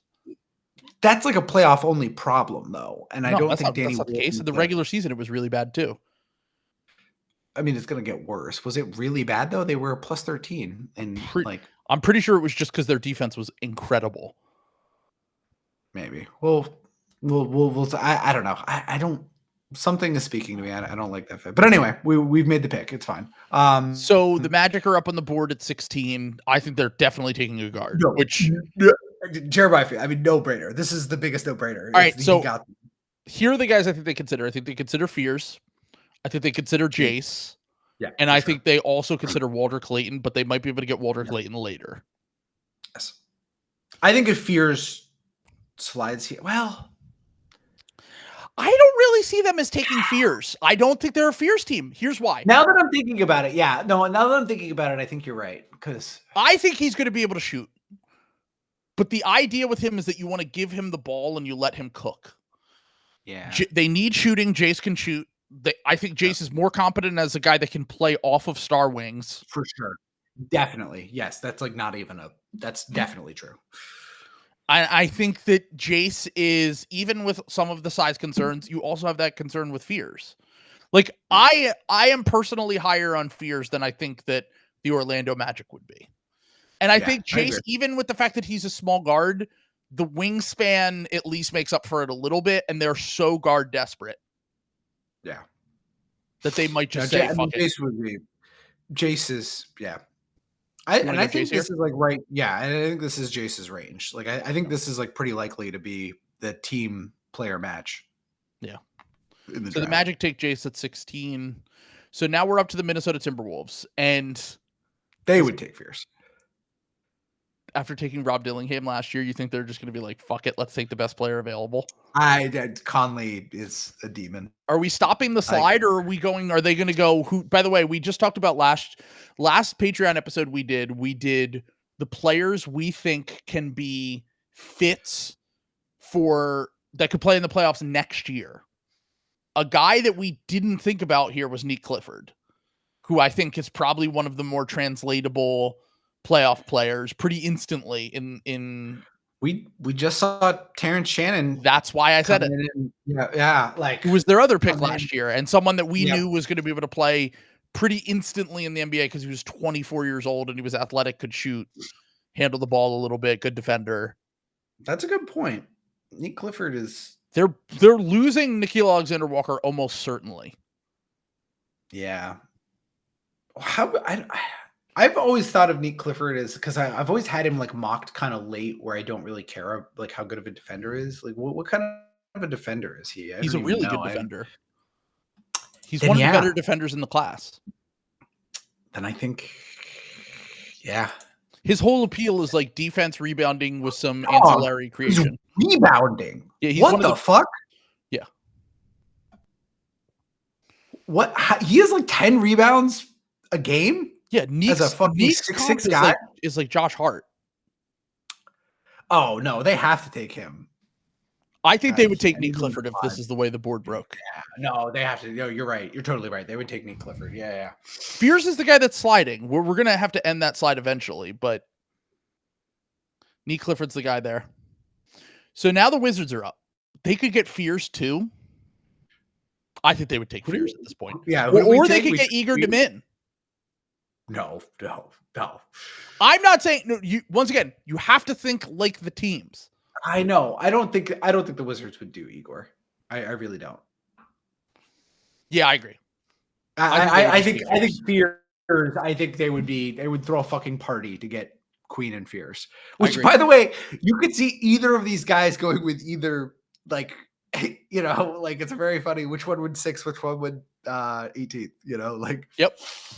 No, I agree. It's the Cam Whitmore thing from a few years ago, where you're like, oh, you walk away with Amen Thompson and Cam Whitmore, you feel pretty good. Now, obviously, Amen's way better than Cam, but it is like you felt great about that. That's a home run draft. Even though they have Bub, they're still they're in the swing phase. They're in the just draft the guy we think has the most potential. And I still think that Fears has potential to shoot. I think he's got a great handle. I think he's going to be a rim pressure threat. I worry a lot about the size, though. And I think the league might fade him because he's very small for a lead creator. Both of their picks could bust pretty easily in that case, but they also got two of the top 8 guys in terms of like star equity, I think, in this draft. Sure. Like, Queen and Fears. All right. Yep. This is where the Nets being interested in Igor Demin is interesting to me. I don't want to do it to him because Will has said that he's just Nets Ben Simmons. Yeah. But I think this is where I was going to say with the intel that I've heard, I think we have to do Igor. Even though 19th pick, I disagree with it, but I understand at this point that he probably would.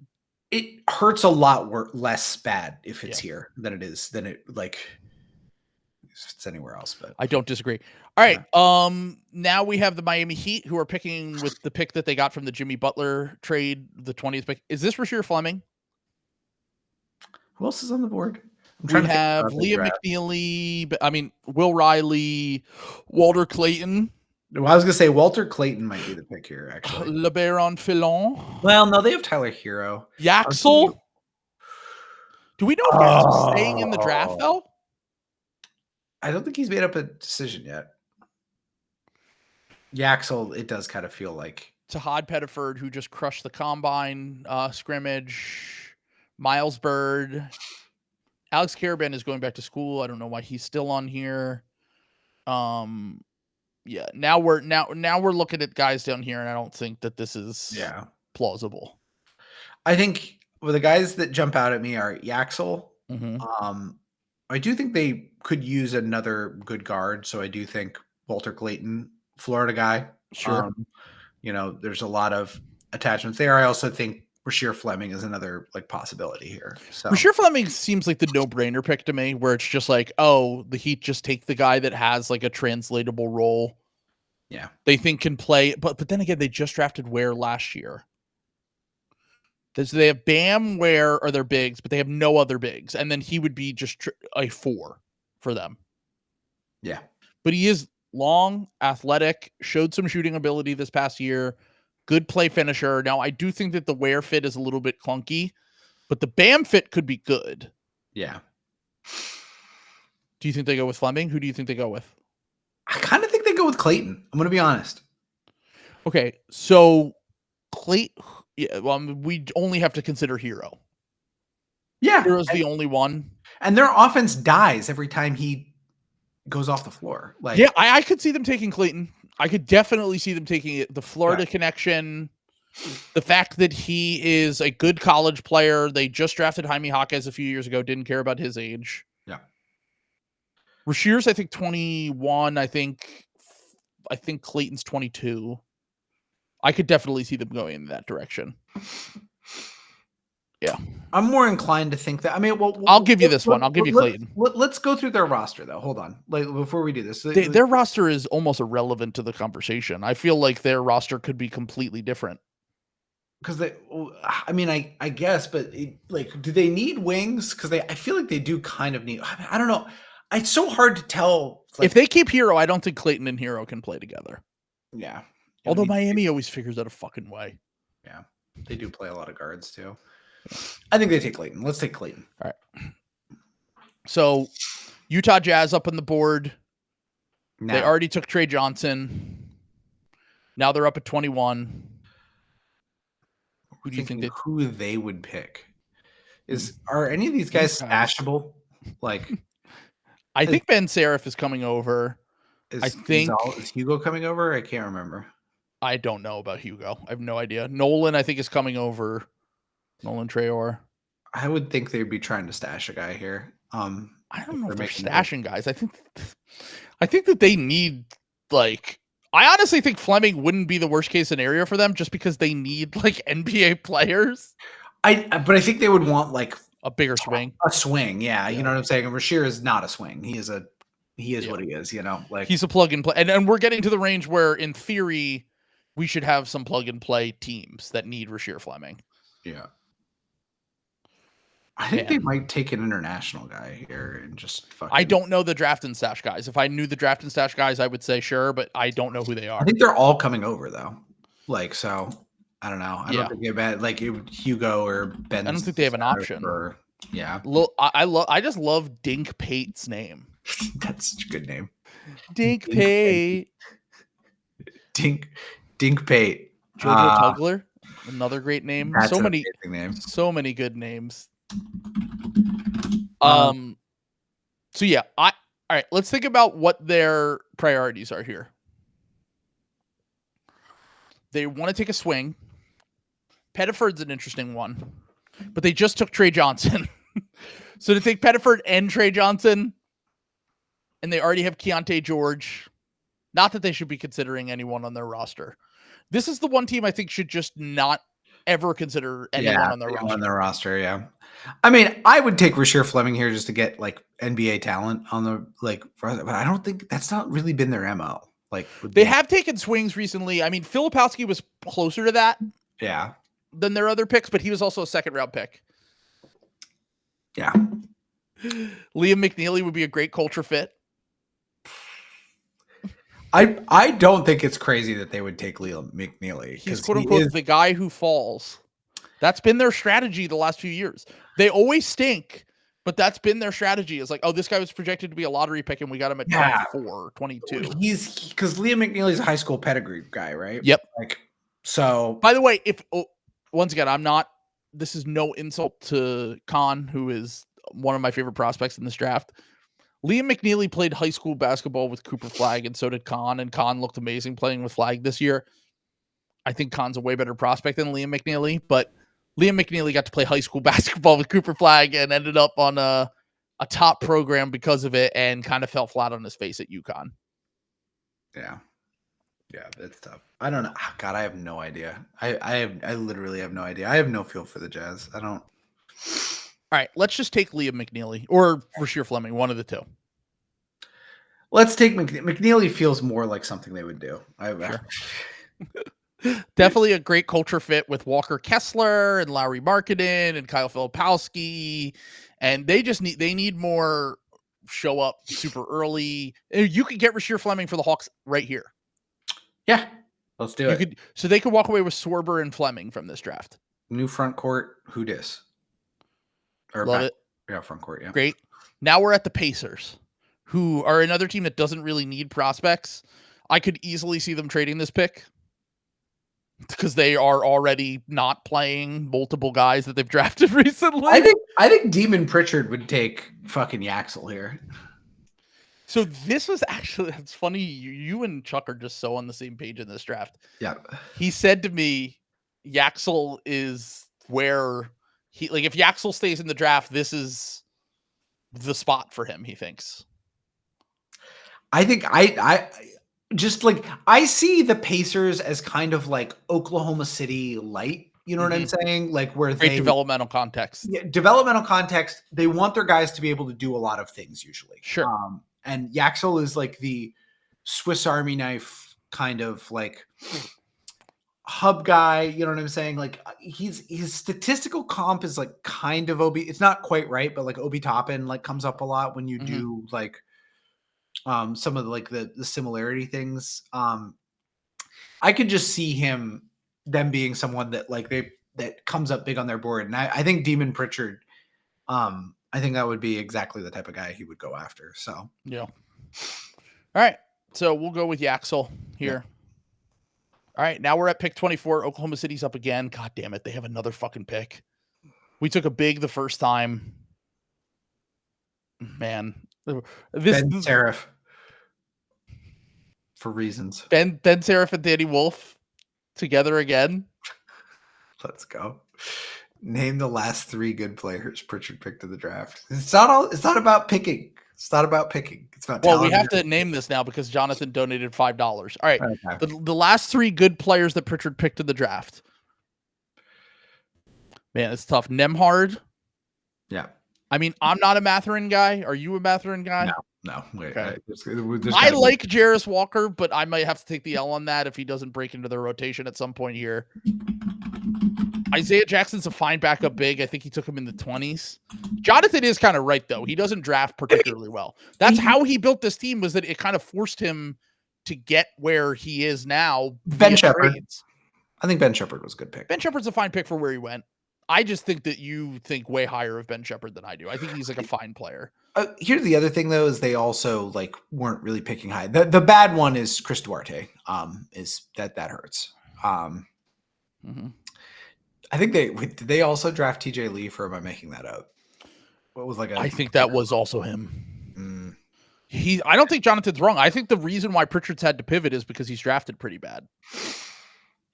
It's true. This is true. Oh man, this might explain so much for me. Jarris Walker turned into tall David Roddy somehow. Maybe that's why I love him. David Roddy was my guy. By the way, I talked about this. I'm trying not to fall for the meme players in this draft. Do you want to guess who I said I thought were the meme players in this draft? Meme players. I mean, Igor Demin is the obvious. Instantly. Yeah. He's definitely a meme player. David Roddy was an old school meme player that I loved, but also it definitely should not have. But my guy, Miles Bird, is kind of a meme player. A little bit of a meme player. I agree. Miles Bird is in the same realm. Yeah. Not to sound too xenophobic, but Hanson Yang also, along with Igor Demin. Yeah. Doesn't make me sound great when I say they're both meme players. But these are the kind of players that are there's like a corner of draft Twitter or just people that follow the NBA that are like, these guys are going to be awesome. And then they're just like never NBA. Probably the GOAT of meme players is Poku. Yes. Poku's kind of the LeBron James of meme players. For sure. Yeah. Boy, I don't know. What do we think here for? All right. For OKC, we have to consider the guards because they always take guards. LeBaron and Fillon, I think, should be considered if you want to go defense. Ben Seraph. Or Seraph. I don't know how to pronounce that. I don't. It doesn't matter. Cam Jones, Todd Pettiford, Miles Bird. Defense.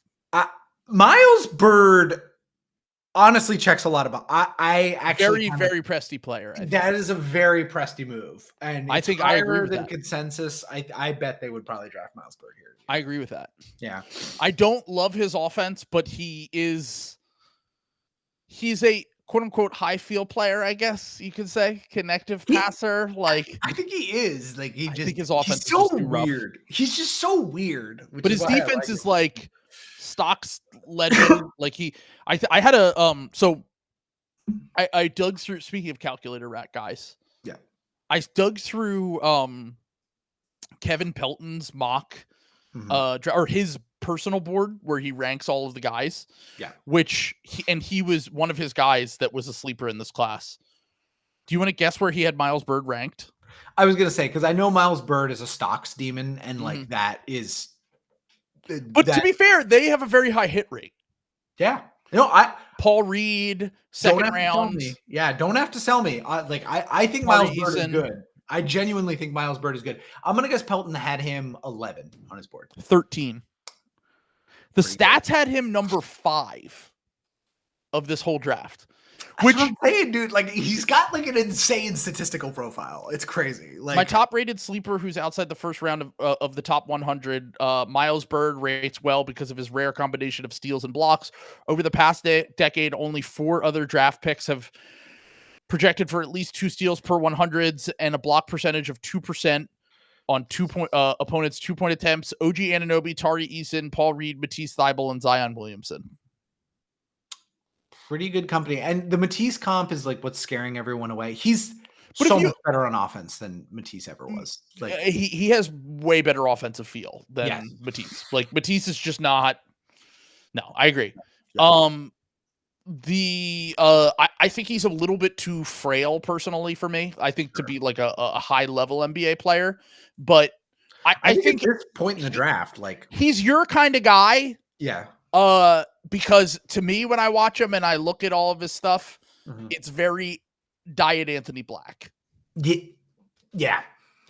And that's the idea, but that's not the worst thing to take a swing at the end of the first round. Yeah, I was gonna say I think getting Anthony Black at 22 is awesome, or 25 or wherever we just drafted him. So. All right, so we have the Magic up on the board now. The Magic already got their guard with Jace Richardson with their first pick.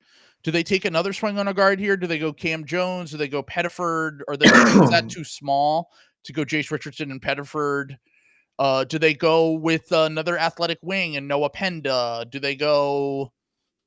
There's a lot of guys they could pick from here. I have no idea what they would do here. Yeah. I'm going to be honest. Like I have no what's Raynaud? I was going to say Raynaud or Kalkbrenner maybe. Like, do they need a big? I feel not like they really. I feel like that's like where they're stacked. What do you think of Goga?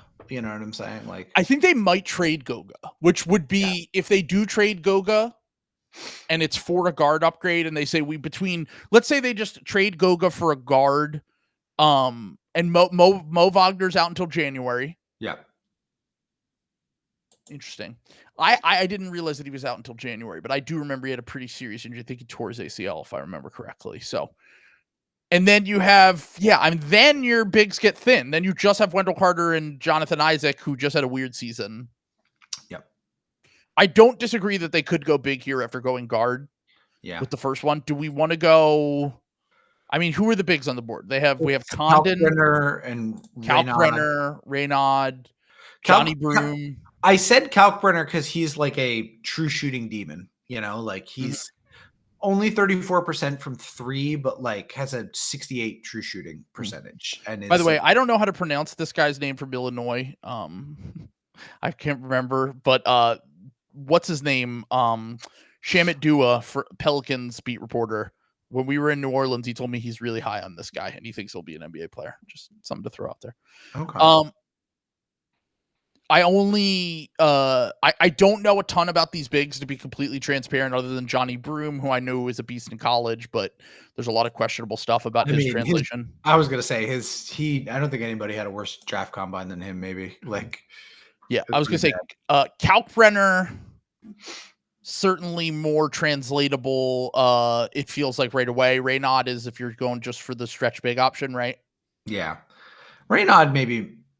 Well, I'll let you do this pick. I don't, because I don't want Mateo's going to yell at me either way, no matter who we pick here, and he'll tell me that I'm a fucking idiot, and then I'll be like, all right, well, you weren't in the chat to tell me, so yeah. I don't know. Can we scroll up a little? Let's see who's on the board. I want to say like another Florida guy, Condon. Yeah. Ace Newell. Wait, go to the top. Hanson Yang. And no, Ace Newell's a power forward. No. I was going by position there. Oh, I see. Maybe they take Hugo. I don't know. Like, I don't think they take another guard here. I think if they get Jason, they trade. Forward. I think they get Jason and they trade for a guard, and then they go big. Let's say Renaud here. Okay.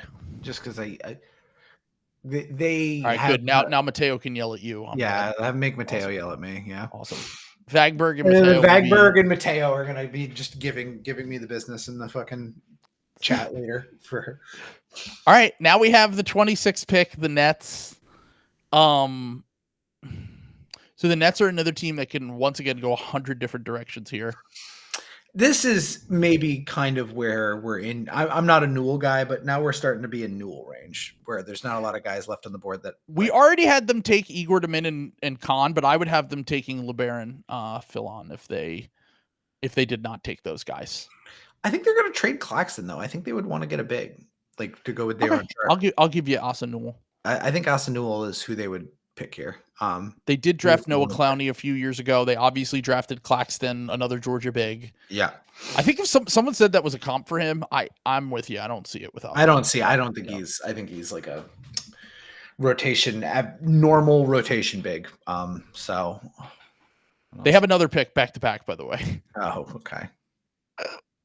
I think they would. Well, let's take LeBaron then. Here, I think they would take LeBaron, yeah. Or they would consider one of the international guys. They would consider like Hanson Yang, or they would consider the Noah Penda. Yeah, they're very defense pilled. Like they love these defensive guards. So we already had them taking some offensively tilted players in Khan and Igor, so we'll go defense here at the end. And then the Celtics, your Celtics are up on the board. So if the board breaks this way, which way do you think they would go? Oof. Yeah, this is a tough. Yeah, Kalkbrenner probably, honestly. Like Kalkbrenner. All right, let's Pettiford. The problem is Kalkbrenner is like Luke Cornett, so you're just gonna have two Luke Cornets on your fucking team. We have Luke Cornett at home. This is a second. Are you going to keep Luke Cornett though? He might sign somewhere else. Maybe. I think teams might throw like a $6-7 million contract. Yeah, Luke might have played himself into this thing. So yeah, in that case, it's Kalkbrenner. Yeah, because I don't think second straight year, older college white guy, another Creighton guy, right? Because wasn't was Baylor Creighton? Wasn't Baylor Creighton, or am I making? I can't remember. Honestly, I might just be autofilling that because he's white, but he's Creighton. Yeah. So they're going back to back Creighton white boys. All right, the Suns. They just need like any talent. It doesn't matter. They could draft anyone. All right, let's think about what the Suns are going to do. You think they're trading Kevin Durant? Not that this matters. I mean, I think they're gonna trade Kevin Durant. I do think they're gonna do. I'm skeptical they're gonna be able to find a Bradley Beal taker, but all right. Well, this is one of our last picks here, so it's getting lean now. Yeah. Last year they took Ryan Dunn. I could see Pettiford here. I could see Cam Jones. They might. Do we think they still think they're competitive? Like, are they drafting for fit at all? Like, do we think? Yes, I think they're delusional. I think Hugo as like a 3 is like possible here. Hugo Gonzalez? Yeah. I don't know anything about him. Once again, I didn't really look at most of the international prospects in this draft. So I don't know. Like, I'm not going to pretend to be like an expert guy, but from what I understand, he's like a defense slashing guy with like a shaky shot, so. I wonder if they make another wing bet though, because they took the Ryan Dunn swing last year. I mean, yeah. And I guess Ryan Dunn is like the super version of that's to me, what they need is, you're right, just NBA players. I don't think they should care about position at all. But I also think, like, would I be shocked if they took Johnny Broom here? No. Would not be shocked if they took Johnny Broom. Would not be shocked if they took Cam Jones. Would not be shocked if they took Pettis.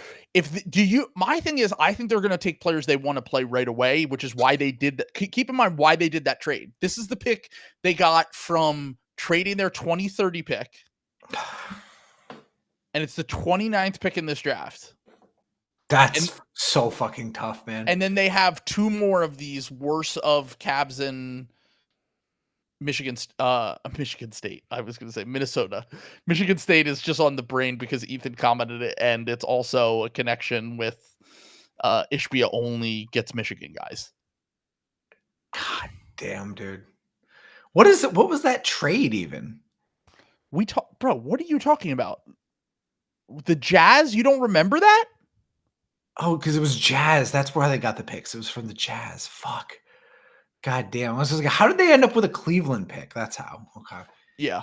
No. Oh, man. This is bumming me out, man. This is like staring into the abyss and the abyss stares back. So, yeah. So, all right. See, I think that they're going to take a player they think can play right away. So I think they would take like a Johnny Broom. God, why would you do that trade unless you're trying to get rotation players? I think you're right. Who did they take last year? Osa and Ryan Dunn, both 21, 22 on draft night. Yeah, they're not drafting a 19-year-old. No, they're not drafting Will Riley. They're not drafting Ben Serif. They're not drafting. I don't even think they're going to draft Pettiford. Yeah. I think it would be Cam Jones. I think it would be Johnny Broom. I think it's Johnny Broom, dude. I think they're drafting Johnny Broom. God damn. Yeah. No, I mean, that feels in my soul. That feels right. Like, that feels like what's going to happen. He almost won National Player of the Year. Led the Auburn team. He's got pedigree. Yeah. Yeah. I'm going Johnny Broom. GM. But I don't know. But does it matter? I was going to say. Their GM doesn't matter. Their GM is not their GM. Yeah. James Jones has not been the GM since Matt Ishbia was hired. He doesn't. Matt Ishbia does everything. Yeah, yeah. Why are we pretending like their GM matters? That's true. God, that's rough. Yeah. God, that is. They're taking Johnny Broom. Shit. Lock dude. that fucking in. Oh. And then the Clippers with the OKC swap that they're still paying off in the Paul George trade, which only ended up being like 6 spots in this draft, by the way. So the Clippers ended up the back end of the Paul George trade, not quite as damaging as the Jalen Williams pick was a few years ago. So yeah, good for them. One of the worst drafting teams in the NBA, seemingly has a ton of needs. They just need an NBA player, whoever they think. I shouldn't say they have a ton of needs right now. I just mean long term, like we don't know what their core looks like. I would draft whoever's most likely to be a rotation player here. And who do you think that is? Because we're getting down to guys that I'm not like super familiar with. Yeah, I'm not too. Yeah, same. I'm not like. Let's let chat pick. Is it like Chaz Lanier? Like, is that a guy here? Hooper pick? Yeah. Cam Jones is Cam Jones. I kind of sneaky like Cam Jones. Yeah. As like a late first flyer, like a tall, he's like 6'4".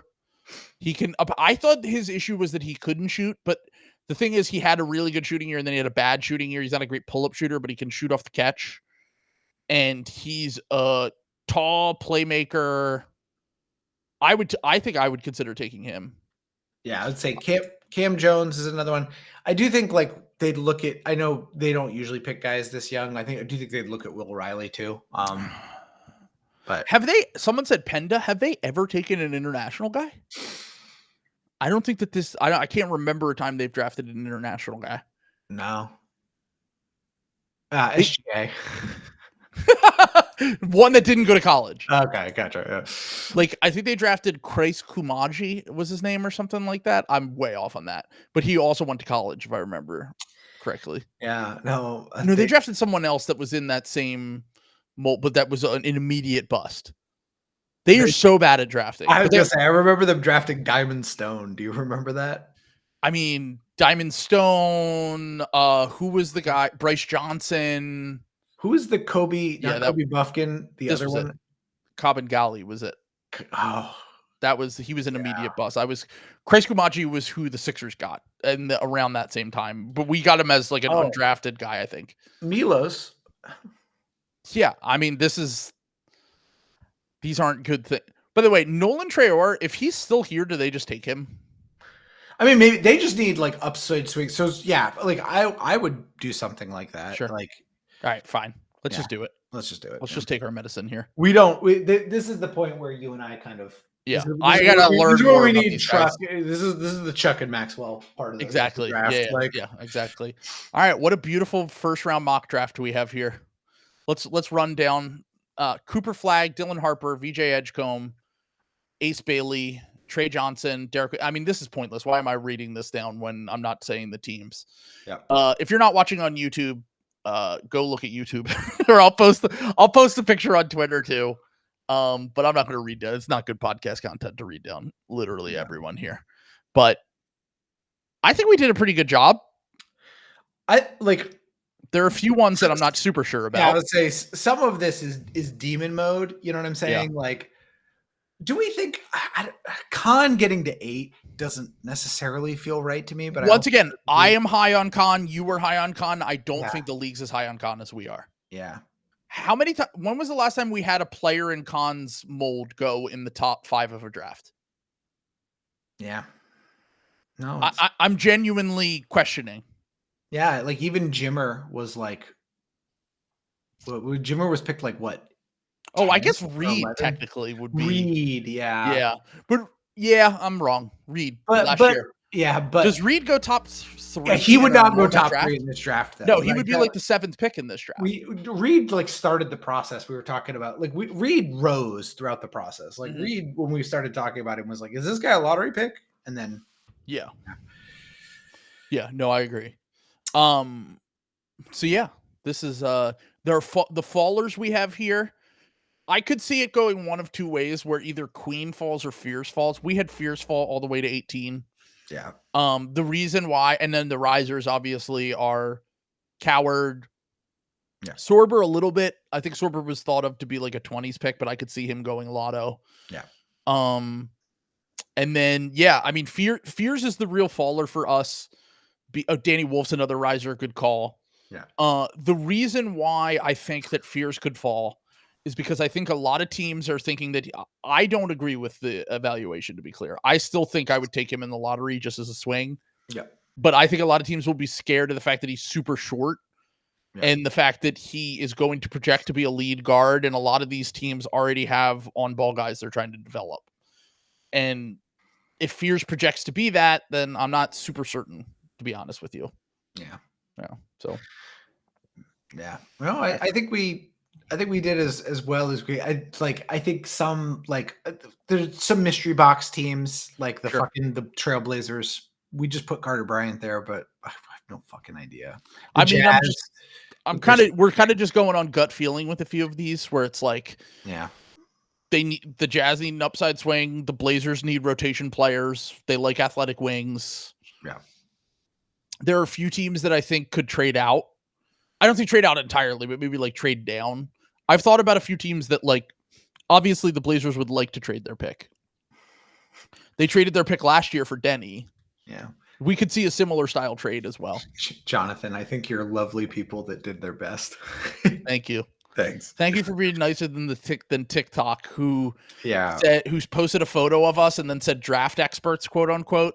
And then I was like, first off, we've never claimed to be draft experts. We're literally riffing with the boys. Yeah. Second off, more importantly, Michael Jordan is the greatest player in the history of the NBA and is the worst drafter of all time. And Daryl Morey looks like me and is one of the better drafters. So just keep that in mind when you consider you can't talk about the draft. The guys who tend to draft are not the guys who look at Sam Presti. Sam Presti looks like he's Sam Presti's you. I'm Daryl Morey. Yeah. They did look like Sam Presti looks like a bisexual guy that I would like hang out with in Brooklyn. Like it's you don't have to have the look, I guess I would say, of an NBA star to be a really good drafter. I mean, think about who are the best drafters in the NBA. Do any of them look like?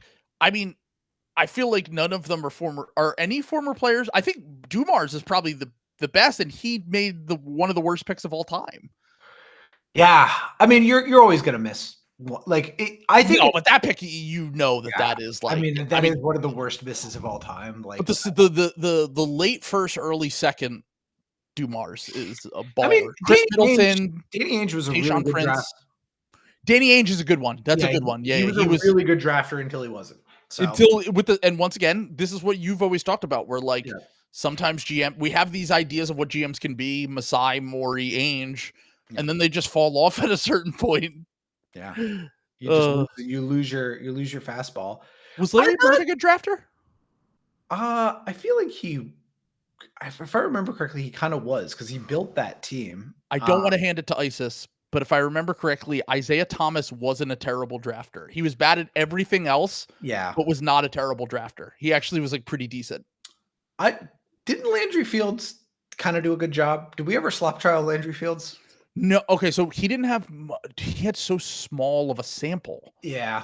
We probably should do at some point. I think we should do a collective Schlenk / Landry Fields slop trial. Put both of them on trial. Yeah, just to kind of see what was going on. Who are our other? I mean, Vlade is obviously the worst. Oh, Vlade runs away with how terrible he was at drafting. That's the worst player we've ever had as a GM. It's him or Jordan. Jordan was also really terrible at drafting. Jordan was an owner too. You know what I'm saying? So he wasn't even somebody who he wasn't technically the GM. Yeah, I was gonna say when an owner goes AWOL, it's that kind of happens with rich guys. You know, they go off that somebody looked at Vlade and was like, "Yes, I want you to run our basketball operations," and apparently is still doing it.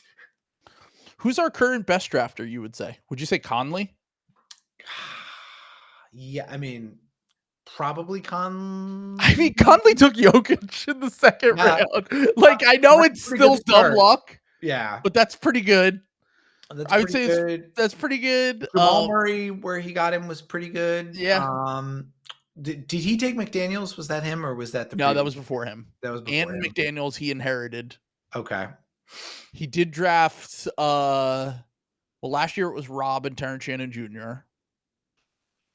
Who, TBA, but he actually, is there a lot of proof? Who were his Nuggets guys that he picked besides Murray and Jokic? Michael Porter Jr. Should not have given him a max, but I still think that's a good pick. That's a good pick where he picked him. You know what I'm saying? You give him the max contract is the issue. Kobe Altman's an interesting one. Well, Kobe Altman is just kind of the perfect example of why this isn't an exact science, where it's really good pick with Garland, considering how bad that draft was. Great pick with Mobley, even though it was a no-brainer. Yeah. Bad pick with Isaac Okoro, but also weird draft 2020. You kind of give him a little bit of benefit of the doubt there. Yeah. Also, one of the things that I think he should get a little bit of credit for is the fact that he, the one of the guys that they really wanted before he ended up rising up boards in that draft. I remember specifically he went the pick before they wanted J-Dub. But they didn't, they couldn't get him. And then the Thunder took him one pick before, and they took Ochai Agbaji, and then they traded him for Donovan Mitchell. Agbaji's not bad. He's one of my guys where I'm coming around. I'm he's an NBA player, I think. Okay, Larry Bird drafted Paul George, Lance Stevenson, and Miles Turner in his two stints with the Pacers. It's pretty good. Paul George is that's a grand slam. Yeah, that's a huge. Also, Miles Turner, 2015 draft, a horrible draft to come out with a 10 to 15 year starting center. Huge W. I remember that draft because we were having huge fights in the Celtics Reddit about Miles Turner, and it was the knocks were he runs weird. That was I'm not kidding. They were worried he was going to injure himself. I remember that. Yes. Yeah. That was a weird knock on him. Tidjon Saloon style. Runs like a baby deer. Yeah. I did want RJ Hunter. I still believe RJ Hunter can come back into the league. Who else even? We've had so much GM. Morey's low-key a really good drafter. Yeah, he hasn't had a ton of chances at the top, but to get Maxey McCain outside of the lottery, once again, his problem is that he's impatient. He drafted Hartenstein. He drafted Melton. Yeah. He drafted in the second round, both in the second round. He drafted Paul Reed in the second round, Isaiah Joe in the second round. Yeah. Yeah. He's very good at drafting. And that is why his pick here is the most interesting. I mean, Masai until he wasn't. You know what I'm saying? Sure. Also, similar to Danny Ainge, like all-time run. Yeah, like honestly, going back to his Nuggets days, didn't Masai have like some pretty like again? There's some Michael Porter Jr. stuff where like the second pick wasn't good, but didn't he draft like Aaron Aflalo and maybe wait, no, was the Magic who draft? I know he was on the Nuggets. Did he start out on the Nuggets and go to the Magic, or was it? He did, but I don't. I think he was only at the Nuggets for 1 year. I think it was very quick. Dumars drafted Aflalo. Okay. Yeah. We talked about him. We talked about that. Yeah. But he drafted what's his name? Masai? JaVale McGee. And was Danilo Gallinari, I think he drafted. He was there that long? I think so. Am I making that up? Maybe I'm making that up, but I don't remember that. He's been in Toronto for a long time though. Like you kind of have to remember. Yeah, no, Toronto, he drafted, I mean, the OG pick's a grand home run. Pascal Siakam's a grand slam at the end of the first round. Fred VanVleet, undrafted, is one of the greatest undrafted pickups of all time. He was on a heater, dude. And Jakob Poeltl's a solid pick, like nothing crazy, but like solid. Yeah, Gallo was selected by the Knicks. I have no idea what you're talking about. Oh, that's right. Yeah, what am I saying? Yeah, I don't think that, bro, I think he literally was with Denver for 1 year. I don't think that you could take any 4 seasons. He was with the Nuggets. So really? Okay. He was an international scout. Oh, sorry, no. He was didn't he become Kenneth GM? Faried is what people are saying. No, maybe bro, that's what I'm thinking this of. is not. He went to the Raptors very quickly. 2010 to 2013, he was with Denver, and I don't remember any of their drafts from that time.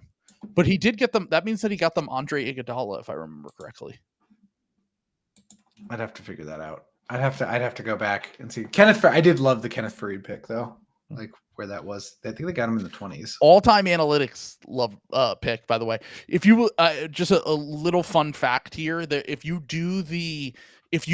look at the greatest, so Kevin Pelton's like analytical model does like he rates guys based on like basically his own version of VORP, which he calls WARP, which I'm assuming is wins above replacement player. Sure. And it's everyone is like an all-time prospect towards the top. It's like Flagg, Zion, Anthony Davis, all these guys. And then the two outlier guys are Kenneth Faried, who was in the top 20 of best prospects. And the other guy was Dwan Blair. Those were the two outliers from his top 20 of all time that did not become stars in the NBA. But everyone else, like Halliburton became a star. Kevin Durant was up there. Steph Curry was really high. There's so many people from that model that ended up becoming stars in the NBA. And then, Blair also didn't have ACLs. Yeah, I was going to say that was the other big red flag. Yeah, he has no ACLs, which is like, if he had ACLs, who knows? That is like Kenneth Faried is the all-time people outlier. Think we're like exactly. He like literally did not have ACLs. No, he didn't have any ACLs. It was like a modern medical miracle that he was like a good NBA player despite not having them. But Pelton's weird little board usually does do like a pretty good job. I think you know who his 3 biggest are this year, who his 3 favorites are. I think we already talked about Flagg for sure. Flagg is 1, obviously, by a mile. I bet Yaxel's pretty high up there. No. Oh, because it's age. His is pretty age weighted too. Mm-hmm. Age and prospect weighted. So like he takes high school play into account as well. Oh. There's a very obvious one that you'll instantly guess. He is someone you like. It's they're going towards the top of the draft. Is it Derek Queen? No, it's VJ. Oh, VJ, yeah. Duh. It goes Flagg. His number 1 was Flagg. His number 2 was Khan. I can see that. His number 3 was VJ. And I will say his recent history has been pretty high hits at the top of his model. Yeah. The major miss from the last 5 years was Isaac Okoro, who he had at like 4. But other than that, it's been like Halliburton, who went much lower. There's like a handful of guys that were really good that he Chet was number 1 on his board that year. I think his model's like pretty good. Like I think it's definitely like better than average. So like, you know, you don't have to, you do not have to hand it to Isel, but you know, the calculator rats might have cooked a little on that one. So, yeah. All right. This is a good place to end it. Sam won't be here for the next YKB. We need a 7-game. If you want to see me with the Tucks. Yes. 7-game series. We need a 7-game series. We can't have the Wolves winning in 6. Which I know everyone is really worried about it. Yeah. So I'm just from a draft, I'm sorry, not a draft, a playoff content perspective, I'm hoping both of those go 7 games, so we have more to talk about. I kind of thought both series were going to be 0-3, which is why today I didn't have a ton to talk about. We talked about it on the Patreon 2 days ago, so I don't really have a lot to add. But if those series go longer, I'll have a guest on later this week, and then if we get, I think both of those series could be even next time we meet up. I've just jinxed the fuck out of the Timberwolves because this is like the obvious like stomp on the throat Thunder like game. Bill, by the way, Bill was cooking. Did you listen to Bill today? I don't think I did. No. Was it the Russillo one? Yeah. Oh, yeah, dude. I listened to it for a little bit. Russillo sounded like he wanted to kill himself. Yeah. Bro, that was like the most checked out I've ever heard.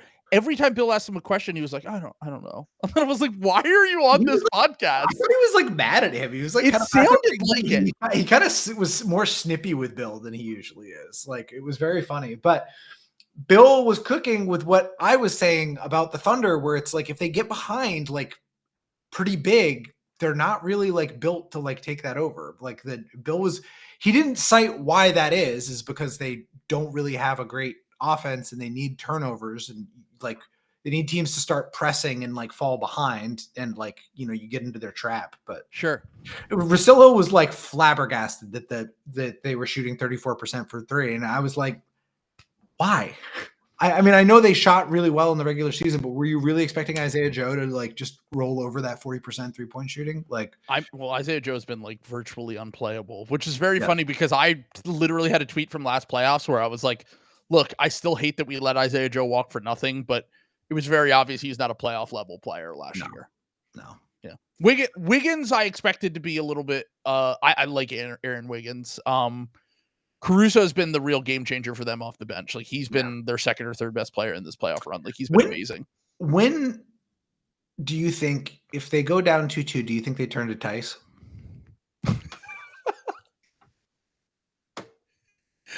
It's very funny because I'm very glad. I think that this is just going to be the Thunder winning in 5 or 6. Probably. Yeah. Probably. But I'm very glad that you and all the Thunder haters got to have a night of just victory lapping on the timeline so that if that does happen, it looks very funny in retrospect. I tried. I'm like trying not to. I try not to victory lap because I know that like all the fucking Knicks haters did it a quarter early last night. I was like, how can you victory lap when it's a 20-point game in these playoffs? Okay, but also, so did Knicks fans. Both Jason they were crashing out. And Kat came into my replies and were like, how did you guys lose to us? I was like, you guys are down like 12 in the third quarter. Yeah. It's like you're all right. Like Karl Anthony Towns. The funniest possible Karl Anthony Towns game when everyone is like, classic Cat has the same amount of points as fouls going into the fourth quarter, and then he just explodes, which is why you will never be able to give up on Karl Anthony Towns no matter how hard you try. Dude, the Cat playoff roller coaster tastes so good when you don't have a bitch in your ear telling you it's nasty. Like it's I was cooked out of my gourd watching that game last night, and I was just like, Cat's the greatest player in history. That's why he's so frustrating. Yeah, like because you go, why aren't you better? The Shaquille O'Neal of Tobias Harris's. Yeah. Like it's unbelievable how talented he is and how he can score that way and then also just be the most frustrating player of all time. That was low key kind of a Jason Tatum game from him last night. Like that's a good call. That was like a very classic Jason Tatum game where like, absolute dog shit for 3 quarters and then just absolute hero mode for the fourth quarter. Amazing. Yeah. And they saved the season with Brunson on the bench, which Will has been saying the whole playoffs that they've been better with Brunson on the bench. And then he gets to come in and hit the last shot that sealed it. So everyone gets to win here. By the way, Joseph commented and said that Cat's going to go for 13-6-2 tomorrow. I can't wait. That's why he's the most frustrating player, because sometimes you should be one of the 5 best players in the NBA. Sorry, Brian is the funniest fucking Celtics homer. This calling him second row Carlisle because you're mad about Joe Mazzulla is such a good bit. I love The it. Pacers fell apart because of second row Carlisle. Second row. The game after Carlisle probably had like one of the most technically best coached games of all time, just in terms of like challenges and like winning and stuff. He was amazing. Yeah, first 2 games of the series, he was great. Yeah. He should probably not play Benedict Mathurin so much. So He really should not. He probably should just let that. And also Thomas Bryant in the first 2 games, he finally learned his lesson, I think, last night. But last thing before we get out, is Neesmith like actually hurt? Because that's actually massive. That's where the game changed. I think he sprained his ankle, but we'll see because if he can't play, he's been so clutch for them in these playoffs. I think the series flips if Neesmith can't go. He's like sneaky their third most important guy. He's their best Brunson defender. He's their best Cat defender. He's a great 3-point shooter. Like I think that's massive if he's like less than 100%. Like that could turn things the Knicks way. Like I don't disagree. Yeah. And they said he's a game time decision. And then Tony Bradley, Sixers legend, ended up playing over Thomas Bryant in that game, which I don't even remember if he had a good game or not, but finally made the switch because Thomas Bryant was completely unplayable the first 2 games of the series. What do we think? All signs point to Thunder euthanasia to kind of just make this a nothing series. Do we think the Wolves can get? Most of these games haven't been complete blowouts in either of these series. I know the Thunder had one game where they pretty clearly won. Like I think the Wolves can hang with them enough to make it interesting. Yeah. The Wolves did like double them up. I mean, it's so weird because the Wolves like didn't shoot well at all the first 2 games and then like did shoot well. So it's hard for me to like take that away from. I just thought the big difference was that the Wolves defense actually looked good, which like. Well, and they didn't turn the ball over a ton, which is where OKC kills you. OKC is like they're coming into that game had the greatest turnover differential in the history of the playoffs.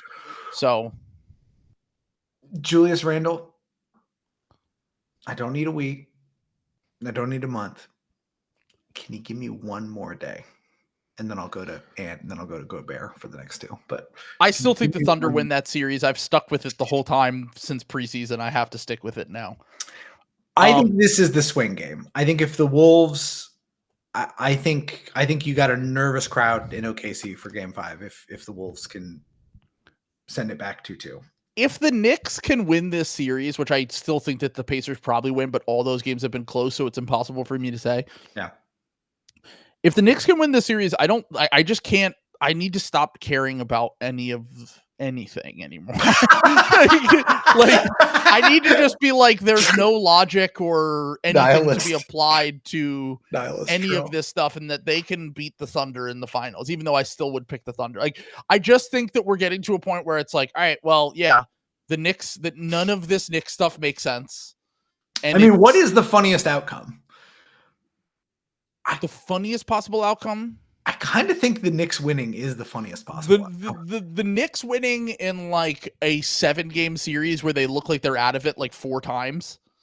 Yeah, the Knicks winning the finals with like a negative like 70-point differential. That's what I'm saying. Yeah. Like one of those NFL runs where it's like, how did this team win in this? Like the 6 seed won. That's a good point. Julius Randle finals MVP over the Knicks at MSG is probably is the funniest possible outcome. Yeah. That's extremely unlikely. But objectively the funniest possible outcome. But the Pacers are just so unpredictable from game to game that like I do kind of think that they have a puncher's chance against the Thunder in the finals. I definitely think they do. I honestly think what the game last night was about Neesmith getting hurt and like being hampered. Like I'm like not even doing a bit. I genuinely think that's when the game turned. Like, well, the game turned when Deuce McBride and DeLon Wright and all them swung the game around. You know? Yeah. It's gonna be good. But anyway, I will see everyone. I might hop on some streams from my phone. Let's go. Up in northern Maine and up in New York, but I will be leaving on Thursday. I will be in a small plane, which famously they've Never goes done wrong. very well. So nothing to worry about. If you're Peter, Will, everyone, like, just head on a swivel. Joe might need a new co-host. I was gonna say rooting for the worst possible outcome for Sam Sheehan. Yeah, I was gonna say funniest possible outcome. Funniest possible outcome is on the table for me. So all right. Peace. All right, peace.